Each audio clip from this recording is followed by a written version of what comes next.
Do you need anything like I need you? It's over. Do you need anything like I need you?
You're all I've got.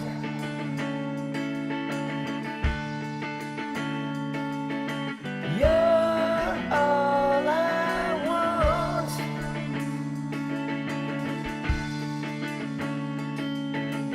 You're all I've got.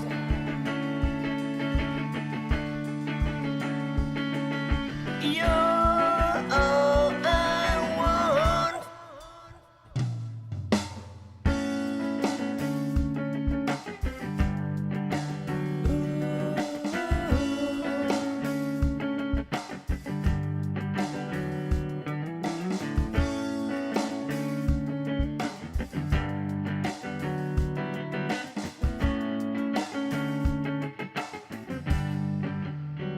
Back in the day, complications never wore my patience.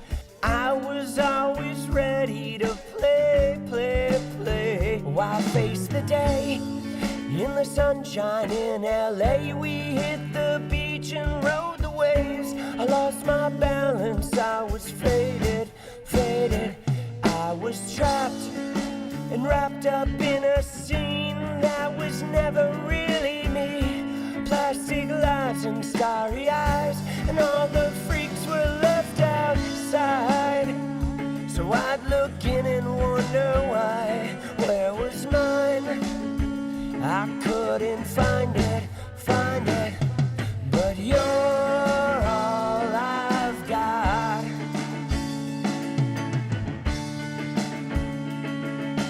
You're all I want.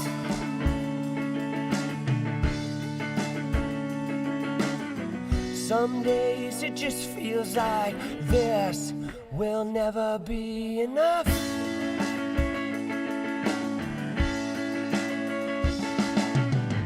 Most days it just feels like a struggle to catch up.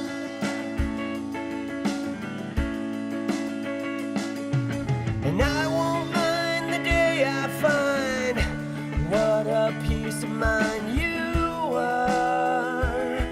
'Cause life is a wonderful mess.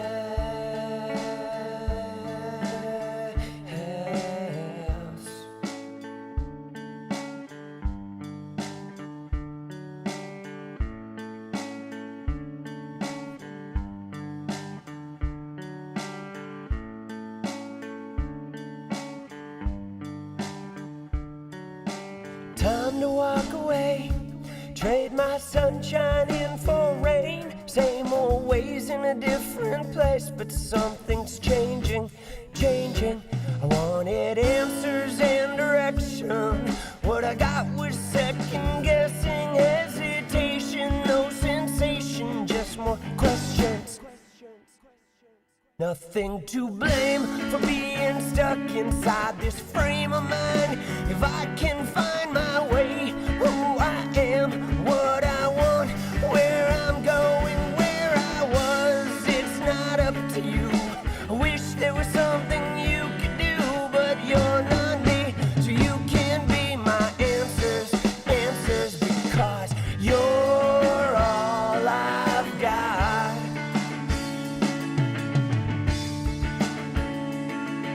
And you're all I want.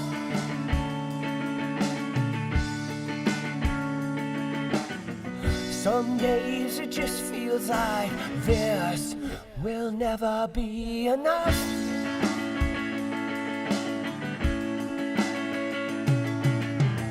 Most days it just feels like I struggle to catch up.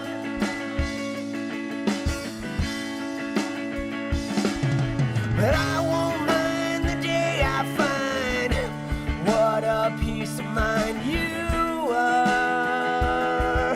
'Cause life is a wonderful mess.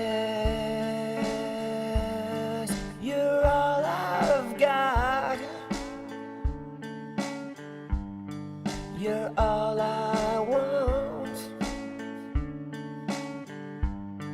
You're all I've got.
to what I need. Put a picture so I can see. February can't chase the days away. Yeah, away.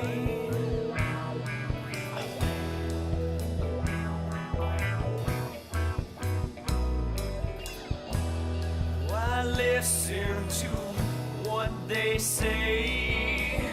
Save yourself for another day. This one's coming, it's gone to the wind again. Yeah, again. Again.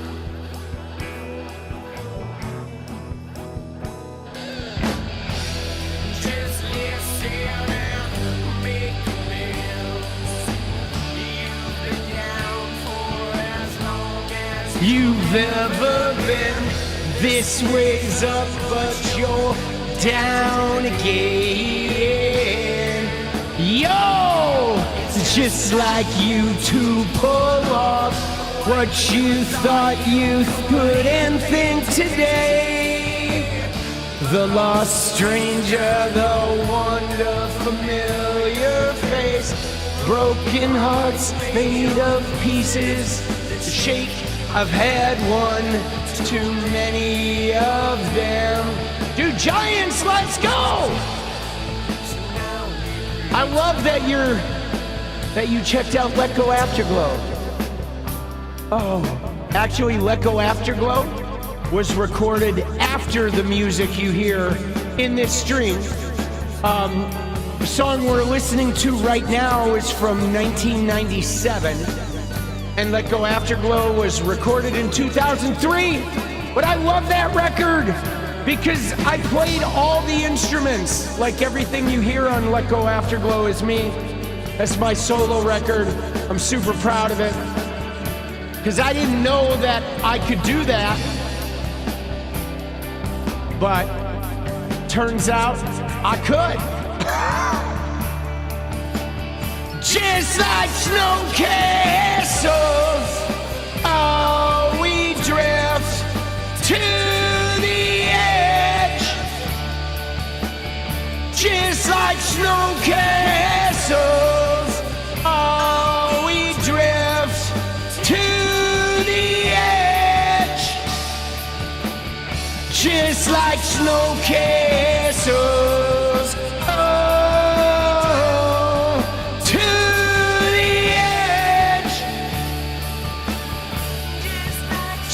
Castles, oh, we drift to the edge.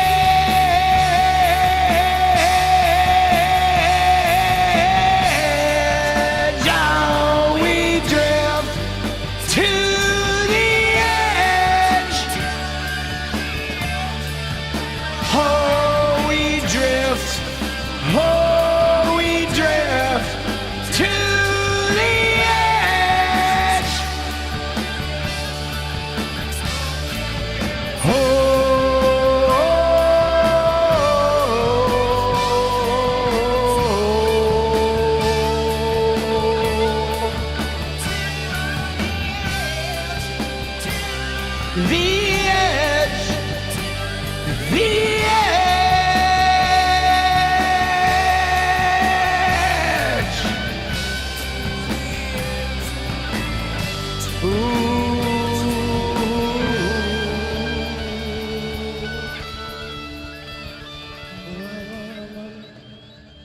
Yeah, let's do it again. Oh, let's go. Let's go. Right? What wasn't our first title? I don't know what you mean. I'm just saying like 𝗦𝗂𝗽𝗡𝗡𝗏𝗡 was my first record of the records that are on streaming services, but all the music we've been listening to in this stream is music before that, right? And my first album was 1996. It was an album called Circus Freak, and you're gonna be able to buy that one pretty soon here too, when the website is done. End of summer. right? Early fall. I still have some copies of that. Oh, shit, boss. Oh, shit. Dude. Chaos. Let's go. Let's go. Dude, Let Go After Goal, though, is a good record. That is one of the more proud ones, right? Dude, so some lady called the transphobic historian live streamed herself in Moda Center. Oh, my God. So can I just tell you, okay? Can I just tell you about, so one of my ex-girlfriends she's bisexual, and we dated, we lived together for several years, back in like 2007, right? So it was about 20 years ago. We got sober together, and she is still sober, and she is married to a woman now, though. After we broke up, she went back to dating women, and she is now married to a woman, and she has a kid, though, from a relationship she had with a man in between.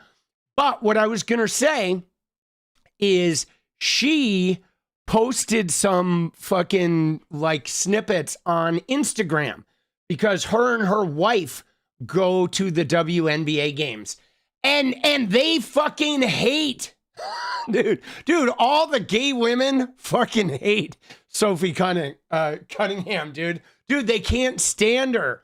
Oh my God.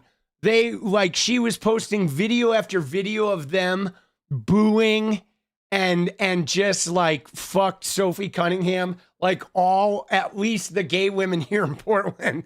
They are not fucking kind at all to her. And so it's really interesting though, guys, how like astroturfed this thing is. Because, you know, I got into it with one of the women that's involved in this shit on Twitter, like this morning before I went to bed, because I was just sick of seeing them post, because she's like, oh, we got in the New York Times. And it's like, they're like, our movement is growing. But like, dude, the movement's not growing. There were literally 10 protesters in Portland. There were no protesters for their shit, the Sophie Cunningham people. And what's more, you ready for this? The people that are going to the games right now and trying to use Sophie in the WNBA and trying to use like Caitlin Clark's fame, that's what it really is about, right? Caitlin Clark is famous, and so Sophie is doing this anti-trans thing, right? But trying to do it as a fence sitter. Yes, you're right. She keeps talking about inclusion, but they're using Caitlin Clark is what they're doing. They're using Caitlin Clark, right? She's just the best women's basketball player that like there ever has been, one of the best of all time thus far. And she's a phenomenal, and well, she's a white basketball player, okay? Caitlin Clark is. So that's why she's getting all the attention, because as soon as a white person showed up and was good, all the white people were like, oh, women's basketball means something now. I mean, there's a lot to this, you know what I'm saying? But Caitlin is pretty good. She does have that Larry Bird vibe. You know what I'm saying? For sure. But anyway, right? Though, yes, the white supremacists came out of the woodwork as soon as she showed up. But here's the thing. All of these women, these XXXY women that are going to these WNBA basketball games, none of them are into women's basketball. None of them are even into women's sports. Okay? They're just transphobic weirdos. Now, as long as we're on this subject, I want to watch the speech real quick of the coach of the Minneapolis team, because this woman gave a really eloquent speech right here, guys. Okay? It's 4 minutes, and I think this is really worth watching, because obviously this shit is not going away for a while. You know, they're making it so shitters with no qualifications whatsoever can get famous being anti-trans. So all of these talentless white girls are going to become anti-trans. But this woman is the coach and the president of the Minneapolis women's basketball team. Her name is Cheryl Reeve. She is a phenom, okay? She is a phenom in every way. She's won multiple championships. She's like executive of the year. Like, this woman has done more to build women's basketball from the fucking, you know, from the executive and coaching perspective than just about anybody out there. But she gets asked about Sophie Cunningham, and this is a really poignant response. And so we're going to start with this because this is really amazing, guys. Yeah, Cheryl is a legend, dude. If you look at her, let's just look at her real quick, okay? Cheryl Reeve is who she is. If you look at her, okay, she was, you know, worked her way up from the 80s as an assistant. She was fucking coaching in Indiana State, right? You know what I'm saying? And like all the way up through fucking various NBA teams. And she's been with the Minnesota Lynx. She was coach of the year 4 times.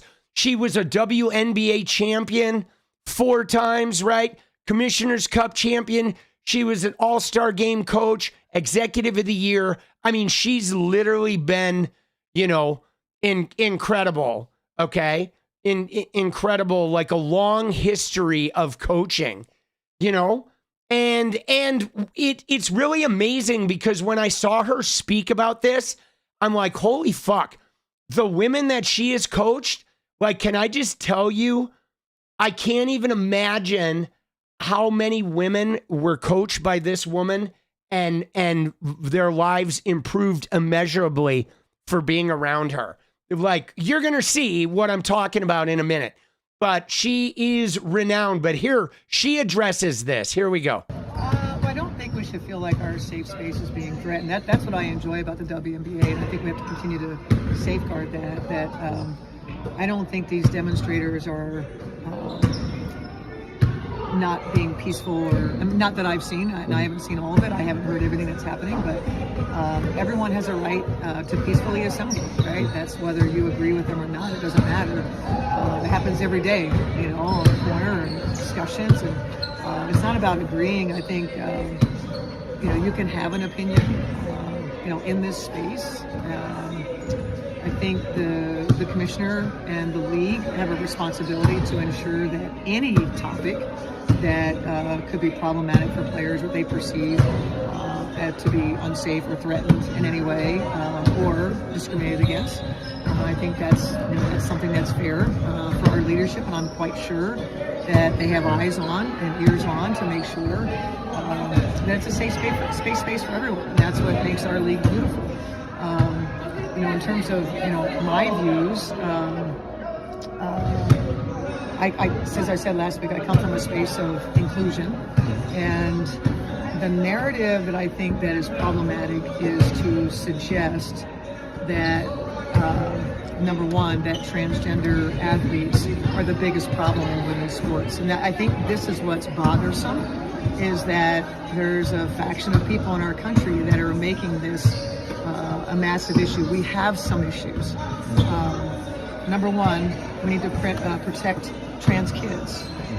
Every kid, to me, it's a human rights issue. Every kid has a right to sports, regardless of gender diverse, transgender. Every kid has the right to access. Now, what gets nuanced is, you know, when you're beyond puberty, when you're an Olympic sport, when you have scholarships at state and that sort of thing.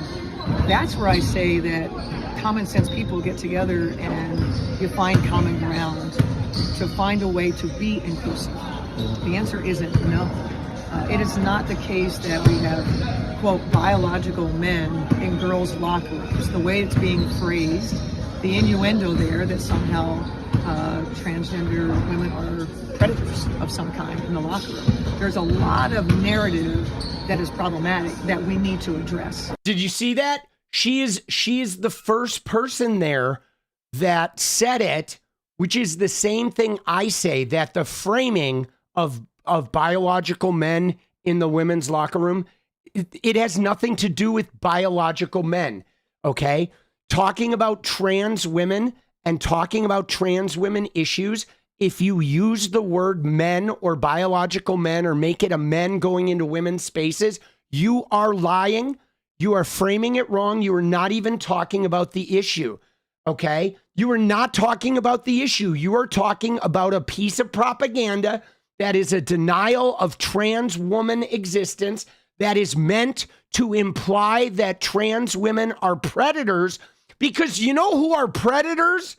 Are the cisgender men, mostly MAGA cisgender men. Those are the predators. They're the ones raping women, abusing women, Epstein filing women, Max Millering, Corey Mills. I could go on forever with all these abusive people. Bill Clinton, Donald Trump, okay, Dana White, right? Corey Lewandowski. We can go on forever, okay? Cisgendered men are the predators. And these women that are talking about transgender people in sports are trying to imply that trans women are predators, and they are not, okay? They are not. They are not in a locker room skeezing on people. That is not occurring, okay? That is not an issue with trans women, and it never has been, okay? And so the framing of it is bullshit. It is a bullshit framing. And you can get in the replies of every single you can get in the replies of every single one of these men and women sports people, and you will see transgender denial of existence. You will see hatred. You will see comments. You will see slurs, because it is all just bigotry. And that's why I booted the person who said, get them out of the locker room. It's like, fuck off. Get you out of the locker room. You know what I'm saying? It is fucking bullshit. And yes, in fact, what Star Fox says right there, transgender women, in fact, are often victimized by cisgender men. They are not fucking victimizing fucking, women. They're not. And now that doesn't mean that there aren't like fucking psychos out there that victimize women. There are plenty of them, but like 99% of them are cisgendered men. And yet we're sitting there like every day we're having to deal with this nonstop narrative, because the truth of it is the people that are doing this are religious, and they are trying to erase trans people. They're trying to make it illegal and wildly uncomfortable to be trans. They want trans people to just live in the closet in misery, and they don't care if they take their own life. They don't care what happens, okay? And so, you know what I'm saying? So I like that she finally called that out. I'm going to back it up so we can hear that part again, and then we can listen to the rest. What gets nuanced is, when you're beyond puberty, when you're an Olympic sport, when we have scholarships at state and that sort of thing. That's where I say that common sense people get together and you find common ground to find a way to be inclusive. The answer isn't no. It is not the case that we have, quote, biological men in girls' locker rooms. The way it's being phrased, the innuendo there that somehow transgender women are predators of some kind in the locker room. There's a lot of narrative that is problematic that we need to address. That is simply not what's happening. I think we can take on the issue. There are more and more transgenders in our country as years go by. There's going to come a time. I've encouraged, just years ago, I encouraged the WNBA leadership. What's our stance? What are we going to do when this occurs? Are we going to be ready? Are we going to be reactionary? And so I think it would make sense for our league to be leaders in this space. And it's true. There's again, I don't want to go so detailed. There's a lot of nuanced issues when it comes to science and hormone therapy, etc. I've chosen to educate myself about the space. I've chosen to listen to transgender families, and what I know is exclusion is not the answer. We've got to find the common ground and be inclusive. And that's a space I think if we all come from that. I also think like I said, the issue isn't as big as the issues that we have in women's sports.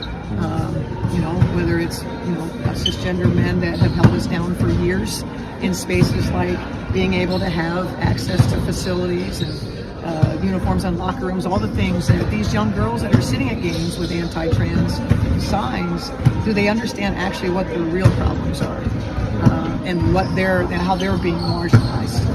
We're still not in a space where we have equality.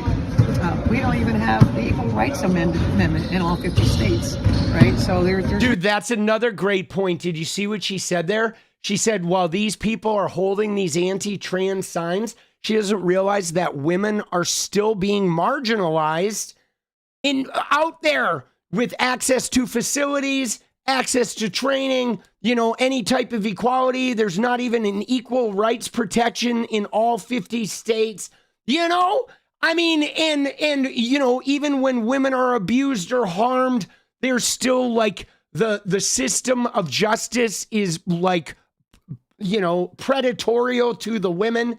Like, look what happens when a woman gets raped. The Brock Turners of the world, where they get caught raping a woman and they do hardly any jail time, right? And it's like, and yet these parents are brainwashing these kids to hold these signs as though the handful of trans athletes in the world are really, this ginormous problem when they're not. Real issues.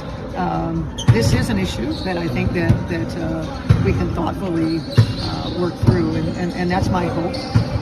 I think Minnesota Lynx fans are some of the best fans in the WNBA, very diverse fans.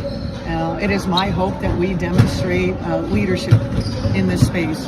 You can voice your opinion, have a strong opinion, but it's a safe space for everyone, regardless of whether or not we agree. See, here's the problem, though.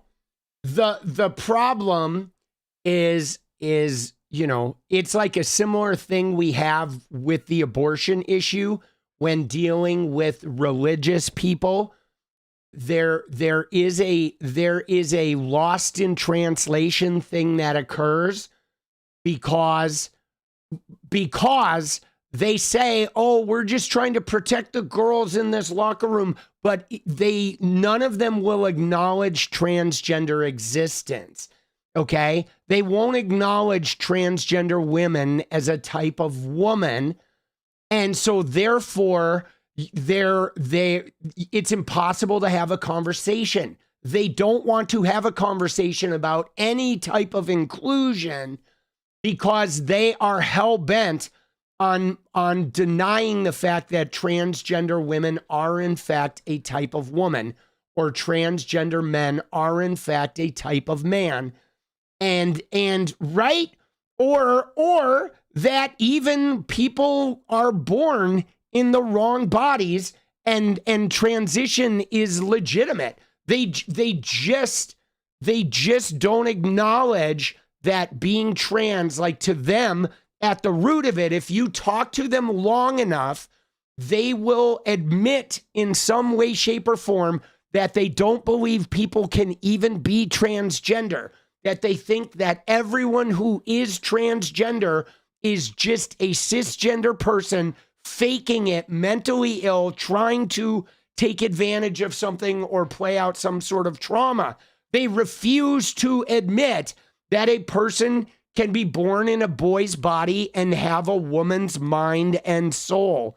They refuse to admit that happens, occasionally, and vice versa. And so if you there's no room for discussion. I mean, we saw the idiot who was in here in 1 minute. He's like, just keep them out of women's locker rooms. And like, keep who out? Keep women out of women's locker rooms? I mean, if you want to have privacy stalls and have people not be naked around each other in locker rooms, that's fine. But dude, they're like, you know, transgender women are definitely a type of woman. And that doesn't need to be a threat to other types of women.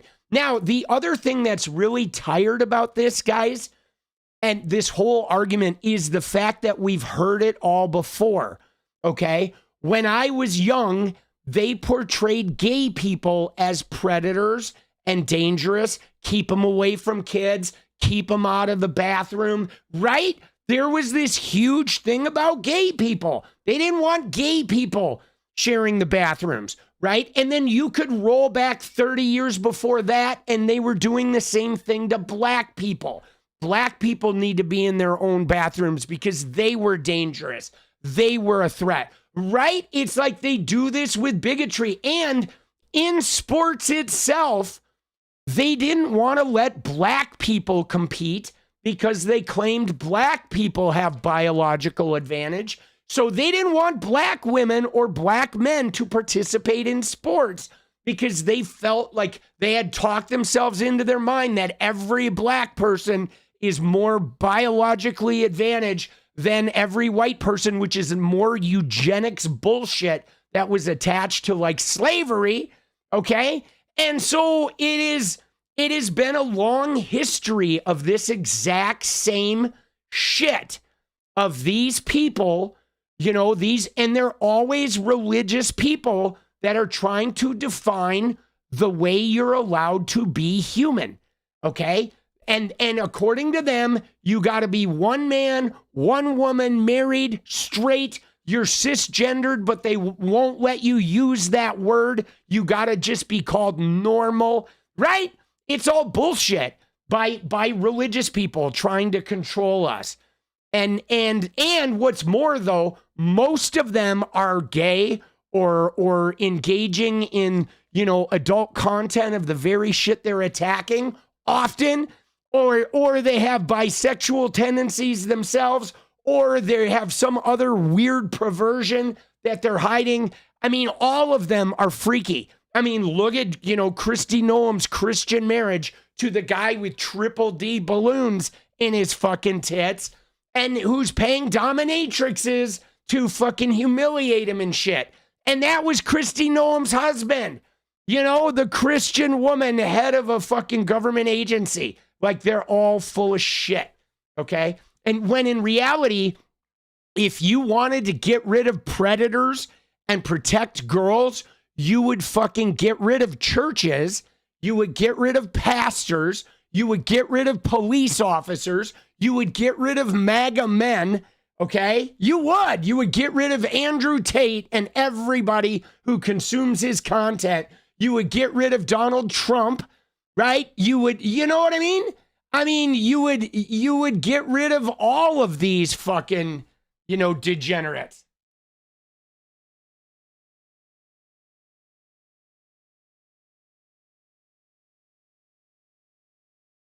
Now, my thing is this. You ready? I personally think if you don't have a transgender person in your life that you are connected to in some way, whether it's a face-to-face, like, you know, friendship, or it is, you know, you see transgender people in, you know, as waiters or cashiers or people that you in your coffee shop, or you have a transgender person that you communicate with, you know, whether it's like here, you know, even, you know, Natalie coming in here or trans members of the community coming in here and like informing us about their experience. If you don't have that in your life, if you don't have some transgender people that are in your vicinity where you are connected to them and learning about their experience, you should literally shut the fuck up and have nothing to say about transgender existence, period. Okay? Period. You know, you know what I'm saying? It's kind of like, it's like the same with like black people. If you live in a town that is 98% white and you have no black people in your circle whatsoever, you should not be walking around telling black people what they can and can't do. Okay? Like, you shouldn't even mention them. You should simply listen when they talk and nothing else. Okay? That's how I feel about this. I feel like, you know, and it's crazy too, because 𝗙𝗪𝗧𝗃, okay, the woman who started Libs of TikTok, millions of followers, the most anti-LGBTQ, most anti-trans like institution out there, okay? When Taylor Lorenz interviewed 𝗙𝗪𝗧𝗃 about Libs of TikTok, she said she didn't have a single LGBTQ person in her life. No friends, no like coworkers, no one in her family, nobody, okay? And yet she was running the biggest anti-LGBTQ site on the planet. How can you do that? How could you run a website that is anti-pizza if you've never eaten a fucking pizza? You know what I'm saying? Like, give me a fucking break. You know, like, you don't even know what a gay person is. You have no access. You know what I'm saying? Like, to me, that's bullshit. That's fucking bullshit, dude. All of these people should be booted. Now, I just want to show you before we go. I want to show you, because like I said, I did get into it, but look at this. Here are the people, guys, that were at the Portland protest, okay? Because I got into it with this woman this morning, and it was right here, because of course you saw this, right? The woman, Anna Lee Wilson, right? The Sophie Cunningham, one of the ones who went to Seattle, said, right? Look at what they said. They said, oh, they've had to navigate unwanted attention and backlash. But like, dude, they're going on Fox News. Like, oh, really? There's so much unwanted attention that you're going on the national news to bring a bigger spotlight on you. That's how unwanted the attention is. Like, idiots, bro. Right? Sure you are. But here's what I did. Look at this. These were the protesters, guys. Okay, let me just show you.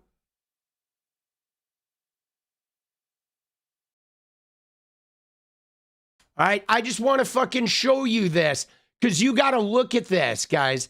All right, dude, killer, let's go.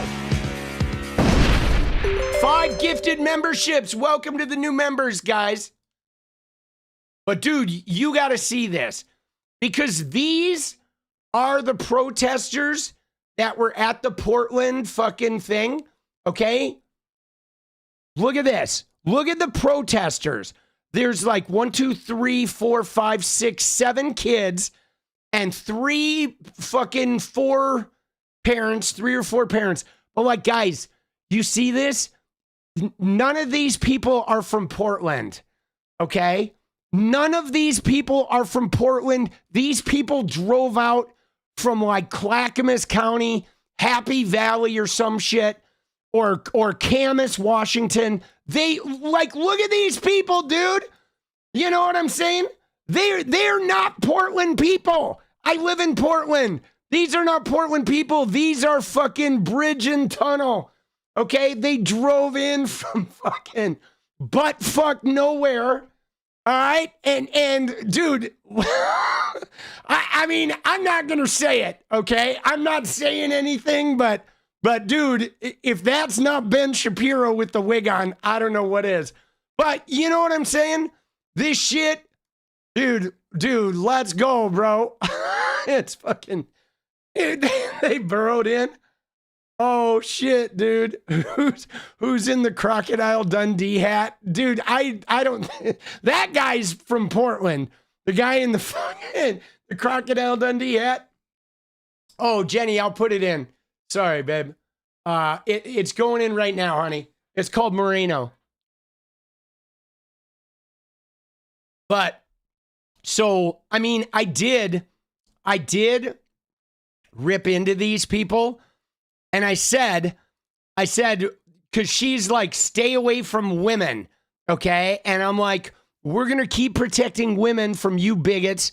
right? My ex-girlfriend was posting videos of everyone booing you guys. No one, and I mean no one wanted you here, and you know it. Your movement is nothing. These people aren't even from Portland. They're rural drive-ins who don't even follow the NBA, the WNBA. You spend all day online trying to convince everyone you're bigger than you are because you are desperate and already lost the battle. And it's true, man. They spend all day. Like, if you look at him, look at what she said. She said, we are growing. So many women are coming out to show the world. Dude, you're not growing. You're not growing. You are a tiny bastion of like butt heads, okay? You are. They're a tiny bastion of butt heads. I was like, get the fuck out of here. Dude, they are. And it's crazy too, because look at the anti-trans women. I mean, you know, I don't want to be a judge, but like, dude, look at her. She's like my response to the Lynx coach. Like, nobody asked for your response. Like, the Lynx coach is an incredible professional who's literally been evolving women's sports for 40 fucking years, right? Think about this, guys. Cheryl Reeve, the Lynx coach, has established the WNBA. The reason women's basketball exists is because of women like Cheryl Reeve. And this fucking freak thinks she's like got a right to respond to that coach. And it's like, dude, you've been an anti-trans activist for like 2 years and you look like you got your Botox at fucking Walmart. You know what I'm saying? Like, honestly, you know, like, give me a fucking break. And she thinks she deserves a response. You know, like, come on, man. You know what I'm saying? Hold on. I got to reply to her real quick, actually.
Here we go. All right. I had to weigh in. I had to lean in, dude. See, it's the arrogance, though, guys, right? That was definite tweet face. But, guys, that's the thing that gets me, okay? The thing that gets me is the arrogance, where a woman like that, a woman with the Walmart Botox face, who now, because she's like, you know, digitally communicating with Riley Gaines or something, that woman thinks she is somebody. And so she thinks her words about transgender inclusion in sports matter as much as a 40-year veteran who literally built the WNBA. And I mean, these Christian anti-trans people are so arrogant. They think if they lose a couple races to a trans athlete, that they are somehow now like the president of transgender fucking, you know, theology. They are fucking delusional. They are. They are delusional, and the arrogance, like the Christian arrogance, is off the charts. This is the number one problem with all of these Christians. They're so arrogant. They think that they're like best buddies. They're BFF with the creator of the universe, so they can come down and just shit on you and tell you how to live your life. And you should be thanking them because, oh, don't you know who I am? I'm BFF with the creator, right? Oh, yeah, you see that cactus? Yeah, that cactus came out of my ass because I'm BFF with the creator. Like God, me and God are like, we do TikToks together. Oh, yeah, that's my cactus. Your house belongs to me because me and God built the dirt that it is founded upon. It's like, yo, fuck off. Yo, Christians, what's up? It's Political Punk here. All right, so here's the deal. I've been talking to everybody, and you know, because you're BFF with God, right? We know that. But you know what? I've actually been in a long-term homosexual relationship with God. Okay? Yeah, me and God have been, he is in me and I am in him, if you know what I mean. So, he said, I have precedence over you. Okay? Okay, so I just wanted to let you know, here's the deal. One, we're not going to listen to your shit anymore. All right? We're tired of the arrogance. You being BFFs doesn't matter because he's my boyfriend. So like I'm higher on the totem pole. Okay? Now, the other thing that you need to understand is that we're tired of you guys being predators. Like literally like 1 in 3 of you guys is like a sex pred. So that's going to have to stop. Okay? You're going to have to stop like hanging out with Epstein rapists. Okay? You're going to have to stop electing abusive closeted men. All right? Right? That's a no-go. No more of this Moms for Liberty shit that was founded by a bisexual woman who was having threesomes with her husband who was raping people. So Moms for Liberty is a no-go. Okay? And you got to stop Botoxing your faces. Seriously. It just looks like shit. Okay? It does. And I mean, I thought you thought your body was a temple anyway. So if your body's a temple, why do you keep treating it like it's a fucking Kmart? All right? Seriously, quit putting lipstick on the pig and just go out there and accept the vessel you are and go do something with your life. All right? Instead of Karening the rest of fucking mankind. All right? All right. I'm glad we had this talk. All right. Fuck you. Bye-bye. And stay away from trans people. All right. There we go. Let's go. All right? Dude, I feel like that was very productive, guys. I don't know about you, but that felt like, you know, good shit.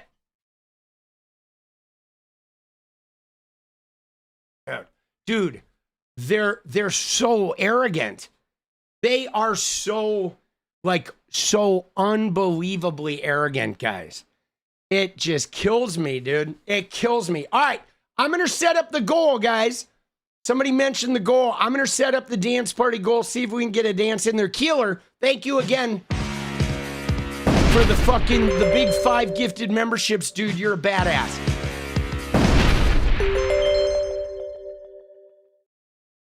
All right. Dude, let's go. Oh, shit. There it is. There it is. Dance party incoming. Imminent. Yeah. Yeah, no, it's wild. It's wild, guys. It's so crazy, though, because all of it is the last thing I'm going to say. All of it is fake. Dude, Keeler, let's go kicking this off. All of it is fake, guys. I mean, you'll know this the minute they say Leviticus, okay? This is the classic Christian move, is they're going to come at you and they're going to tell you that you can't be gay, right? You can't be gay because of Leviticus. And then they're going to read you a Leviticus quote about man laying with man being an abomination, okay? But here's the thing. Like 3 verses before that abomination quote, is a quote that says, if a man and woman commit adultery, they both need to be murdered. They both need the penalty is death for adultery.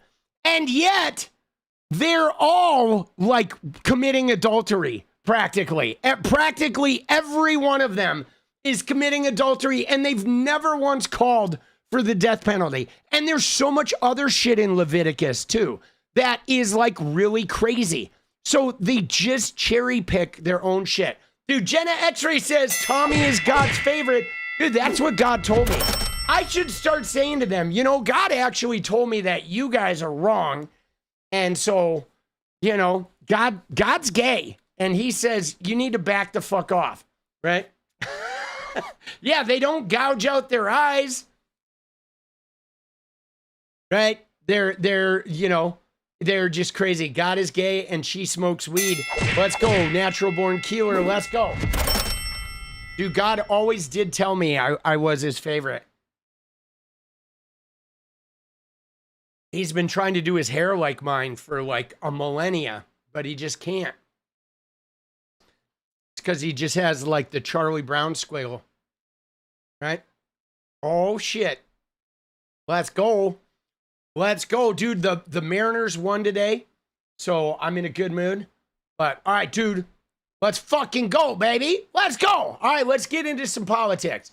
I'm not going to go too late tonight, so I got to catch up on videos. We're going to start with Walter Masterson. Oh, my God. So, guys, today, I fucking freak out. Like, I get online, and I see people freaking out, okay? I see people flipping. They're like, oh my God, Hlaine Stevens was being bullied. Hlaine Stevens like had protesters that were like made it so she had to cancel all of her live events. Hlaine Stevens. And they're like, and then they're like an 𝗙𝗍𝗶𝗍𝗀 supporter is attacking Hlaine Stevens. Will you denounce it? But it's like, yo, dude. It was Walter Masterson, right? It's literally a comedian who makes fucking political troll content, and all of them were flipping out because I guess Walter Masterson went there and was like, yo, what is going on? Let's talk about your Israel money. Dude, we got to get into this. I have not seen the footage yet of it, of what happened. But what I did see was, let's see, let's go to Hlaine Stevens. Oh my God, dude, she is too soft. Okay, look at what it says.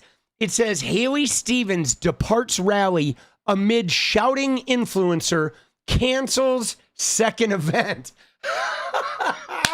Dude, cancels second event. Like, oh my God, it's unsafe. Right, for people but it's Walter Masterson. Dude, Walter Klopp, let's go. Thank you for the gift, Ed.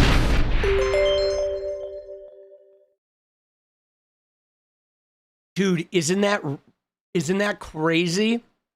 All right, now, you ready? Here it is. Here's some of the footage we got.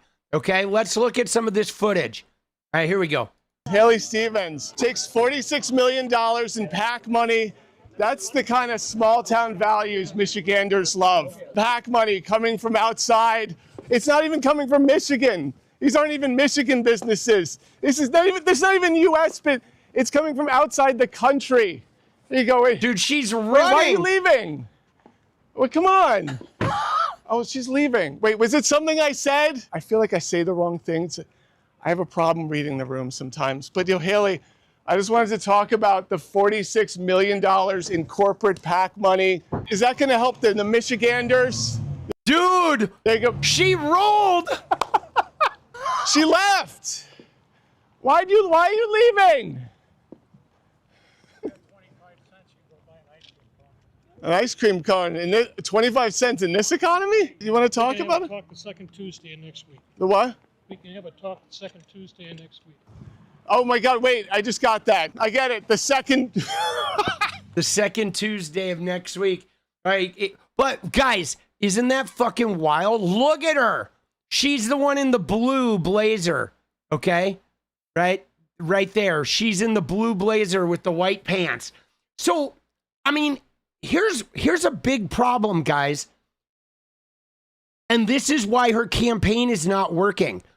Because she has been running around with her quirky voice and her stick it to him and her like, oh, stop being mean to me. Oh, 𝗙𝗪𝗟𝗧𝗏, oh, he's a bad person. I'm here. I just talk like the Michiganders, and I'm here just for the Michiganders. I'm here to lower costs and to make it more affordable, and I'm here to do this really good working class things for the Michiganders and stick it to them, right? I'm here to stick it to them. And the more I talk, the more I sound like an Amish gravedigger, but because everybody in Michigan's an Amish gravedigger, or maybe I start sounding like Chris Farley. Oh, I'm here to help the Michiganders. Oh, wait, no, tone it down. Okay, I'm here to help the Michiganders, and I did this thing 18 years ago. I worked with Obama, and I saved some jobs 18 years ago. And for the Michiganders, and now I talk like them. But dude, I do it pretty good, don't I? But guys, she is so fake, okay? She is so fake. The thing she's talking about, saving jobs, that was 18 years ago. And she's only mentioning it because she worked with Obama. And she's only mentioning it because she know Obama won't come out and not endorse her.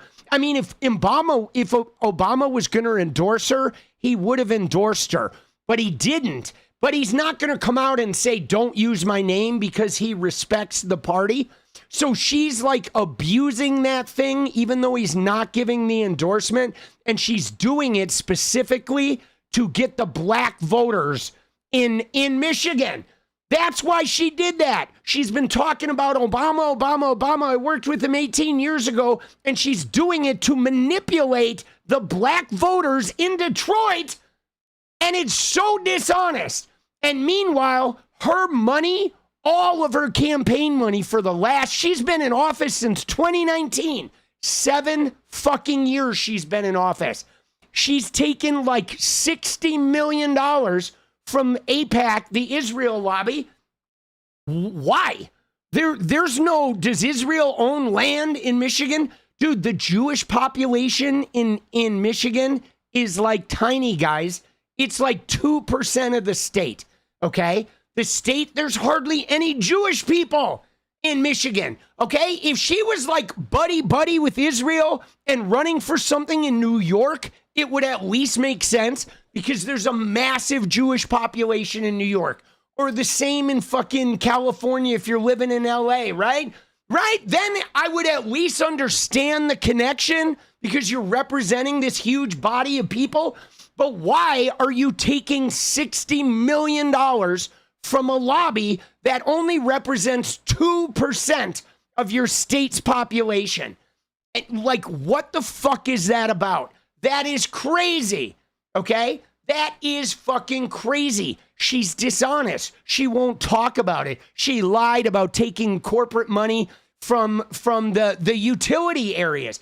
And in fact, guys, she takes money from a lot of corporations, like a lot of them.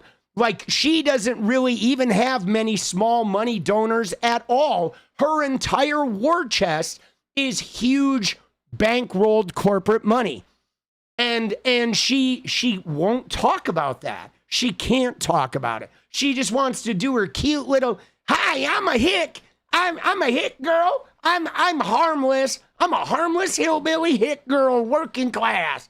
Oh yeah. Yeah, forget about the 100 milli I got in the limo, right? And the fact that it's all a bunch of CEOs are in there humping my fucking public policy manual, right? Dude, I'm going to have to take a chamois to the public policy manual. Oh, yeah, the CEOs were humping it. It says, I'm here to lower costs. Yep, that's what I'm here to do. I'm here to lower costs. Now, I've been in office for 7 years, and I haven't lowered any costs yet. But this time, this time will be the charm. You make me a senator, and I swear I'll lower some costs. I'll definitely lower the cost of my own health insurance premium, and I'll lower the cost of living for my family for the next 10 generations when I loot the stock market after I get up in there, right? And after, 𝗡𝗅𝗏 like makes me a corporate board member after I'm done, right? After I've given them billions to bomb the shit out of everybody in the Middle East, they're going to put me on the corporate board. Yep, I'm going to lower some costs eventually. Trust me, because I'm going to stick it to them. Dude, let's go. Dude, all right. Yeah, no, let's vilify this woman, though. All right, we need to vilify this woman. All right, dude, she is the biggest phony, okay? She is the biggest phony out there, guys. She's so fake. And it's been real predictable, okay? Because her and her friends, all right, she's partnered with Gretchen Whitmer, whose father was the CEO of a healthcare company, so they're never going to be for Medicare for all, right? Blue Cross Blue Shield. Come on, okay? She partners with Scholten, who is another AIPAC-funded candidate who said that she won't vote for 𝗙𝗪𝗟 if he wins, and she called him un-American. And it's like, that's weird. How is a guy fucking trying to get Medicare for all here and free college? How is that un-American? A guy who wants to stop funding Middle East wars so that money can be spent here. And she was calling him, Scholten was calling him un-American. What she really means is he's Muslim, is what she means. And that, like, only Americans and their Jewish allies are considered American to these AIPAC-funded weirdos. Okay, so those are the type of people she's been around. And we're going to look at some of the other ones, Shannon Watts and these other people, Fred Gutenberg, who are gun rights activists that have no problem blowing the shit out of fucking Palestine, Gaza, right? They have no problem sending bombs over there to kill kids, even though they act like they're gun activists here in America. And those are the people on her side, okay? The ones that are trying to imply that he's un-American. They're trying to paint him as a misogynist for like speaking up to her, right? Because he's been pretty good at like attacking her. And they're like, oh, you're a misogynist. They're doing like all of the tropes of what a, Muslim, like terrorist, un-American guy is. But they won't say it because they're fucking illegitimate and they're chicken shits and they're deceptive. And I'm telling you right now, guys, and AIPAC funds Democrats and Republicans the same. And what I have come to realize over this time is that an AIPAC-funded Democrat is exactly as dangerous as the MAGA, okay? They are, okay? They are not less dangerous, okay? They really aren't. I mean, if you only have two choices and there's an AIPAC Dem or an AIPAC Republican and you have to pick one, pick the AIPAC Dem, but you're still getting a Republican, basically, okay? You're not getting anyone that's ever going to give you a good policy. So pick them because it's your only choice, but then get rid of them as soon as you can. Because as long as the Dems have AIPAC Dems in the party, we are going to be Republican light. And the only way we will ever have, the only way we will ever have a non-corporate human being focused agenda is to get rid of all the AIPAC Dems. Dude, 𝗙𝗪𝗏, let's go! Thank you, boss. Dude, Shelly has an opinion, says, I don't know, GM and Ford, how many plant workers are on board with the protector? Just asking. Let's go. How many are on board with a protector? A protector of what? I mean, all the auto plants, the UAW endorsed 𝗙𝗪𝗟, right? They're horrible too. Republicans are beholden to Trump. Yeah, but so I'm like, the Republicans are beholden to Trump, but the AIPAC Dems will side with Trump in all of the critical things. They'll side with Trump on immigration. They'll side with Trump on military spending. They'll side with Trump on anything that portrays leftists or Democrats that aren't AIPAC Democrats as communists or socialists or dangerous. So they continue advancing the rhetoric. They'll side with Trump on, you know what I'm saying? It's like on worker rights, they'll side with Trump, or they'll go silent when Trump is bashing trans people or when Trump is, you know, breaking things apart. They'll just go mute. So, I mean, they aren't as beholden to Trump, and yet they are beholden to the same thing that Trump is beholden to, which is that military industrial complex and their focus on the Middle East and the Israeli war machine that, you know, like steals land and protects American capital interests in the Middle East. Because that's what it really is, guys, is America has anti-Muslim and pro-oil interests in the Middle East, okay? And Israel is like a paid ICE agent that sits in the Middle East and fucking attacks everybody and puts them in jail and kills them and mugs them and steals their land and steals their shit. That's exactly what's going on. Is to the United States of America, the entire Middle East are brown immigrants sitting on our oil, and they believe that we have a right to that oil, and Israel believes they have a right to that land. And so we pay Israel to be an ICE agent to just wreak havoc there and protect our capital interests in the Middle East. That's what we've been doing with this country. And then the religious people believe that there's an ulterior thing going on that's going to bring Jesus back, right?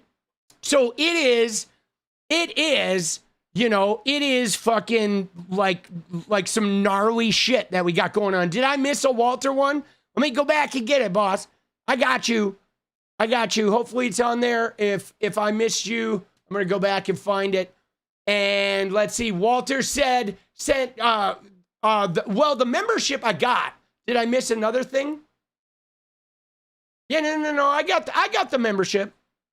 I got that. Oh yeah. Is there something else I missed? No, I did. I talked about that.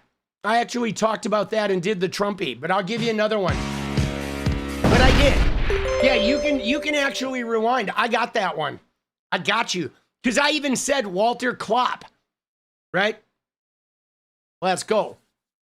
Let's go, baby. Oh, shit. Yeah, you're going to have to scroll back and find it. It's in there. Let's go. Oh. Woo. Yeah, it's all right, though. I got you again. I will always give you a second round if we miss it. But anyway, so Intuition Jen, let's go. Let's go. Now, guys, the shit I am telling you right now, I did not always believe this, guys. Okay? This is like, I heard people talk about this.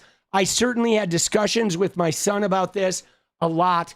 But what has really informed my opinion is watching what has happened with the Democratic Party and some of the people that I considered like my peers in the Dem Party, like Shannon Watts and all these people that I've been following or have followed me for years, and watching how they have behaved as soon as some Muslim people and some DSA people and some black women that are not straight Dem Party people started winning elections. And then I started seeing, oh my God, every time I see somebody attack the DSA, every time I see somebody attack, a Muslim candidate, if you do the tiniest bit of digging, you will see a distinct, like, Israel first, like, part of their agenda where they're, and it's either religious, right?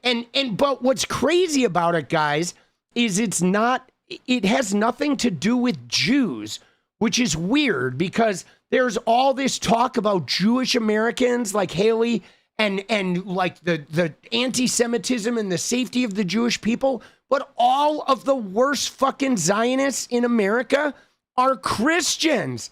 They're not Jews at all. They're like using the Jews, you know, which is why a lot of the Jews in America are waking up and being like, fuck this shit.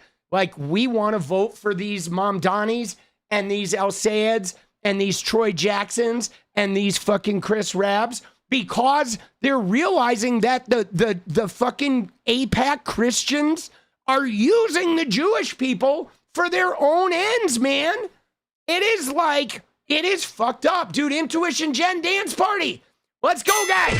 All right, so guys, we need 22 in 8 minutes. All right. So we're going to watch this clip and then we're going to fucking focus on getting that 22. Let's go, baby. Here we go. It is so great to be on the show with you. I'm glad you're doing well. Glad to see you out. And also, I got to tell you, I was with Dr. Charles Williams.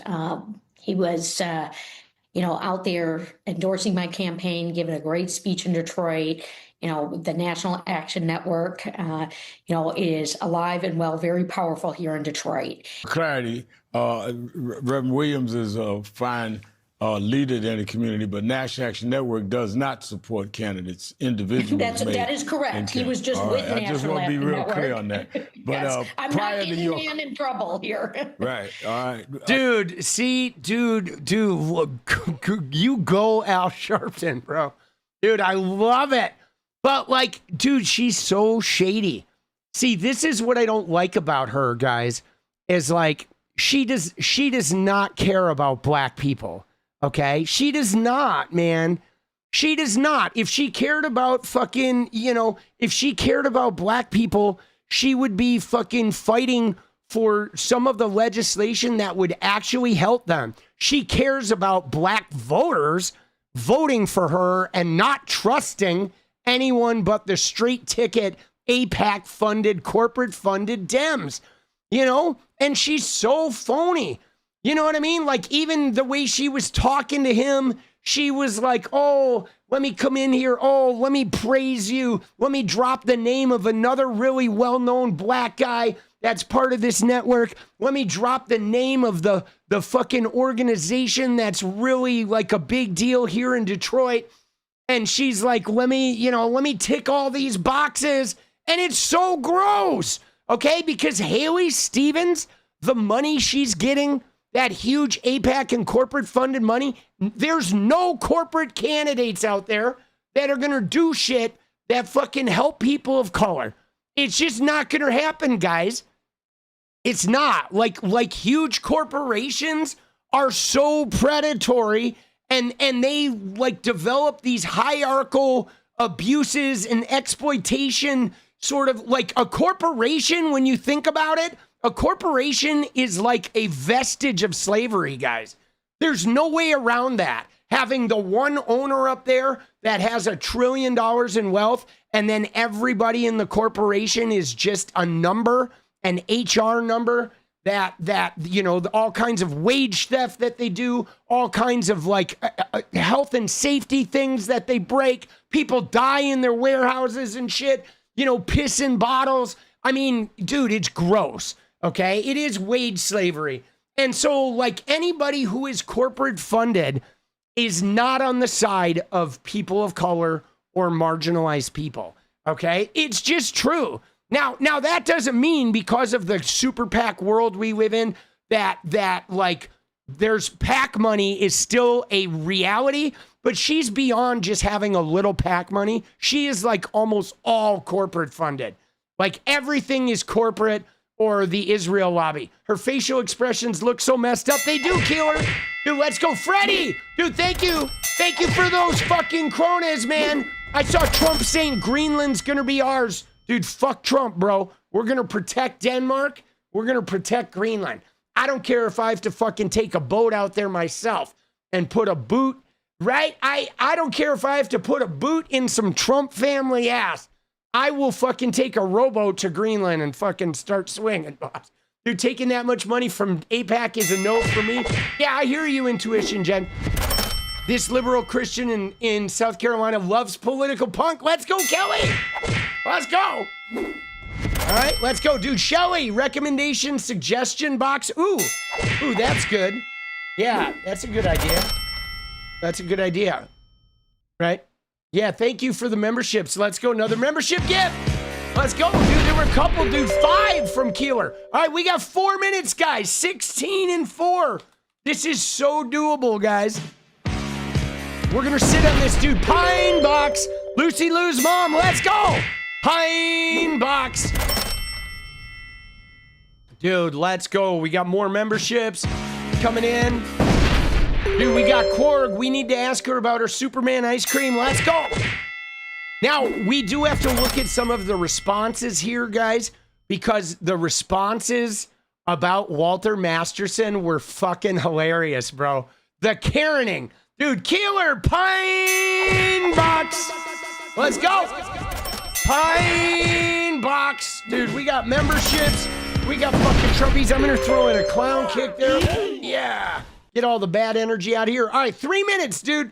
14 and 3. Let's go. Giddy up. We got this. Oh. We got it. We're giddying up. Giddying up, guys. 𝗦𝗡𝗍𝗍. Dude, Ewon is dangerous, boss. He is. Dude, Ewon is like, he's like a degenerate, you know? Oh, shit. All right, 2.5 minutes, guys. 14 away, baby. 14 away, guys. We got this. Dude, Intuition Jen, let's go. By the way, I remembered something.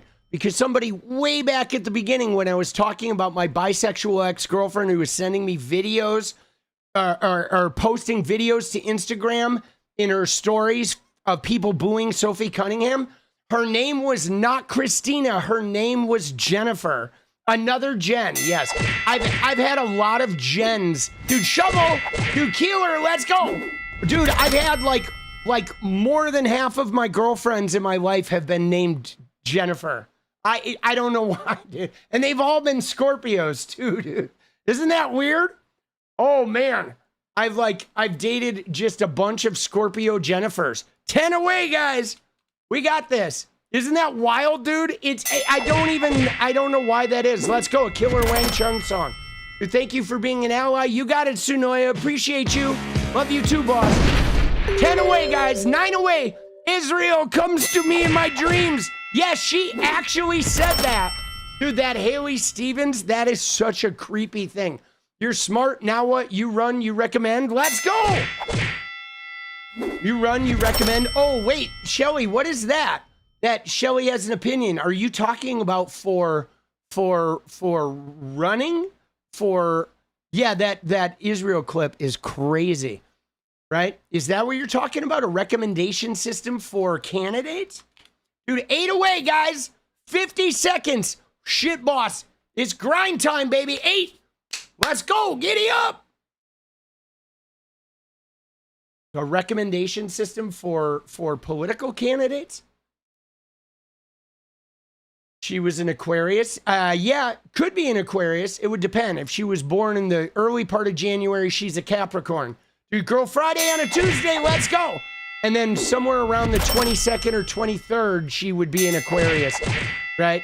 Or, you said February. Did you say February? You said February. So yeah, she would be an Aquarius if she was born before the end of it, right? Before the 22nd, right?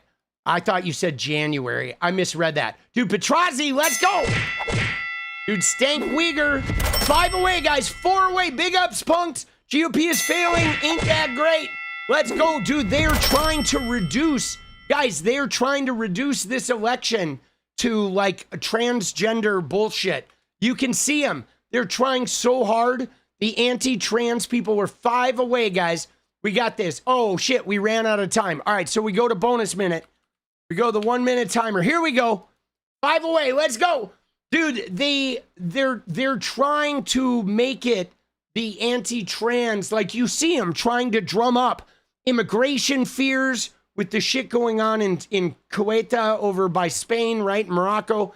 So they're drumming up the immigration shit. They're literally doing all this anti-trans bullshit like you see.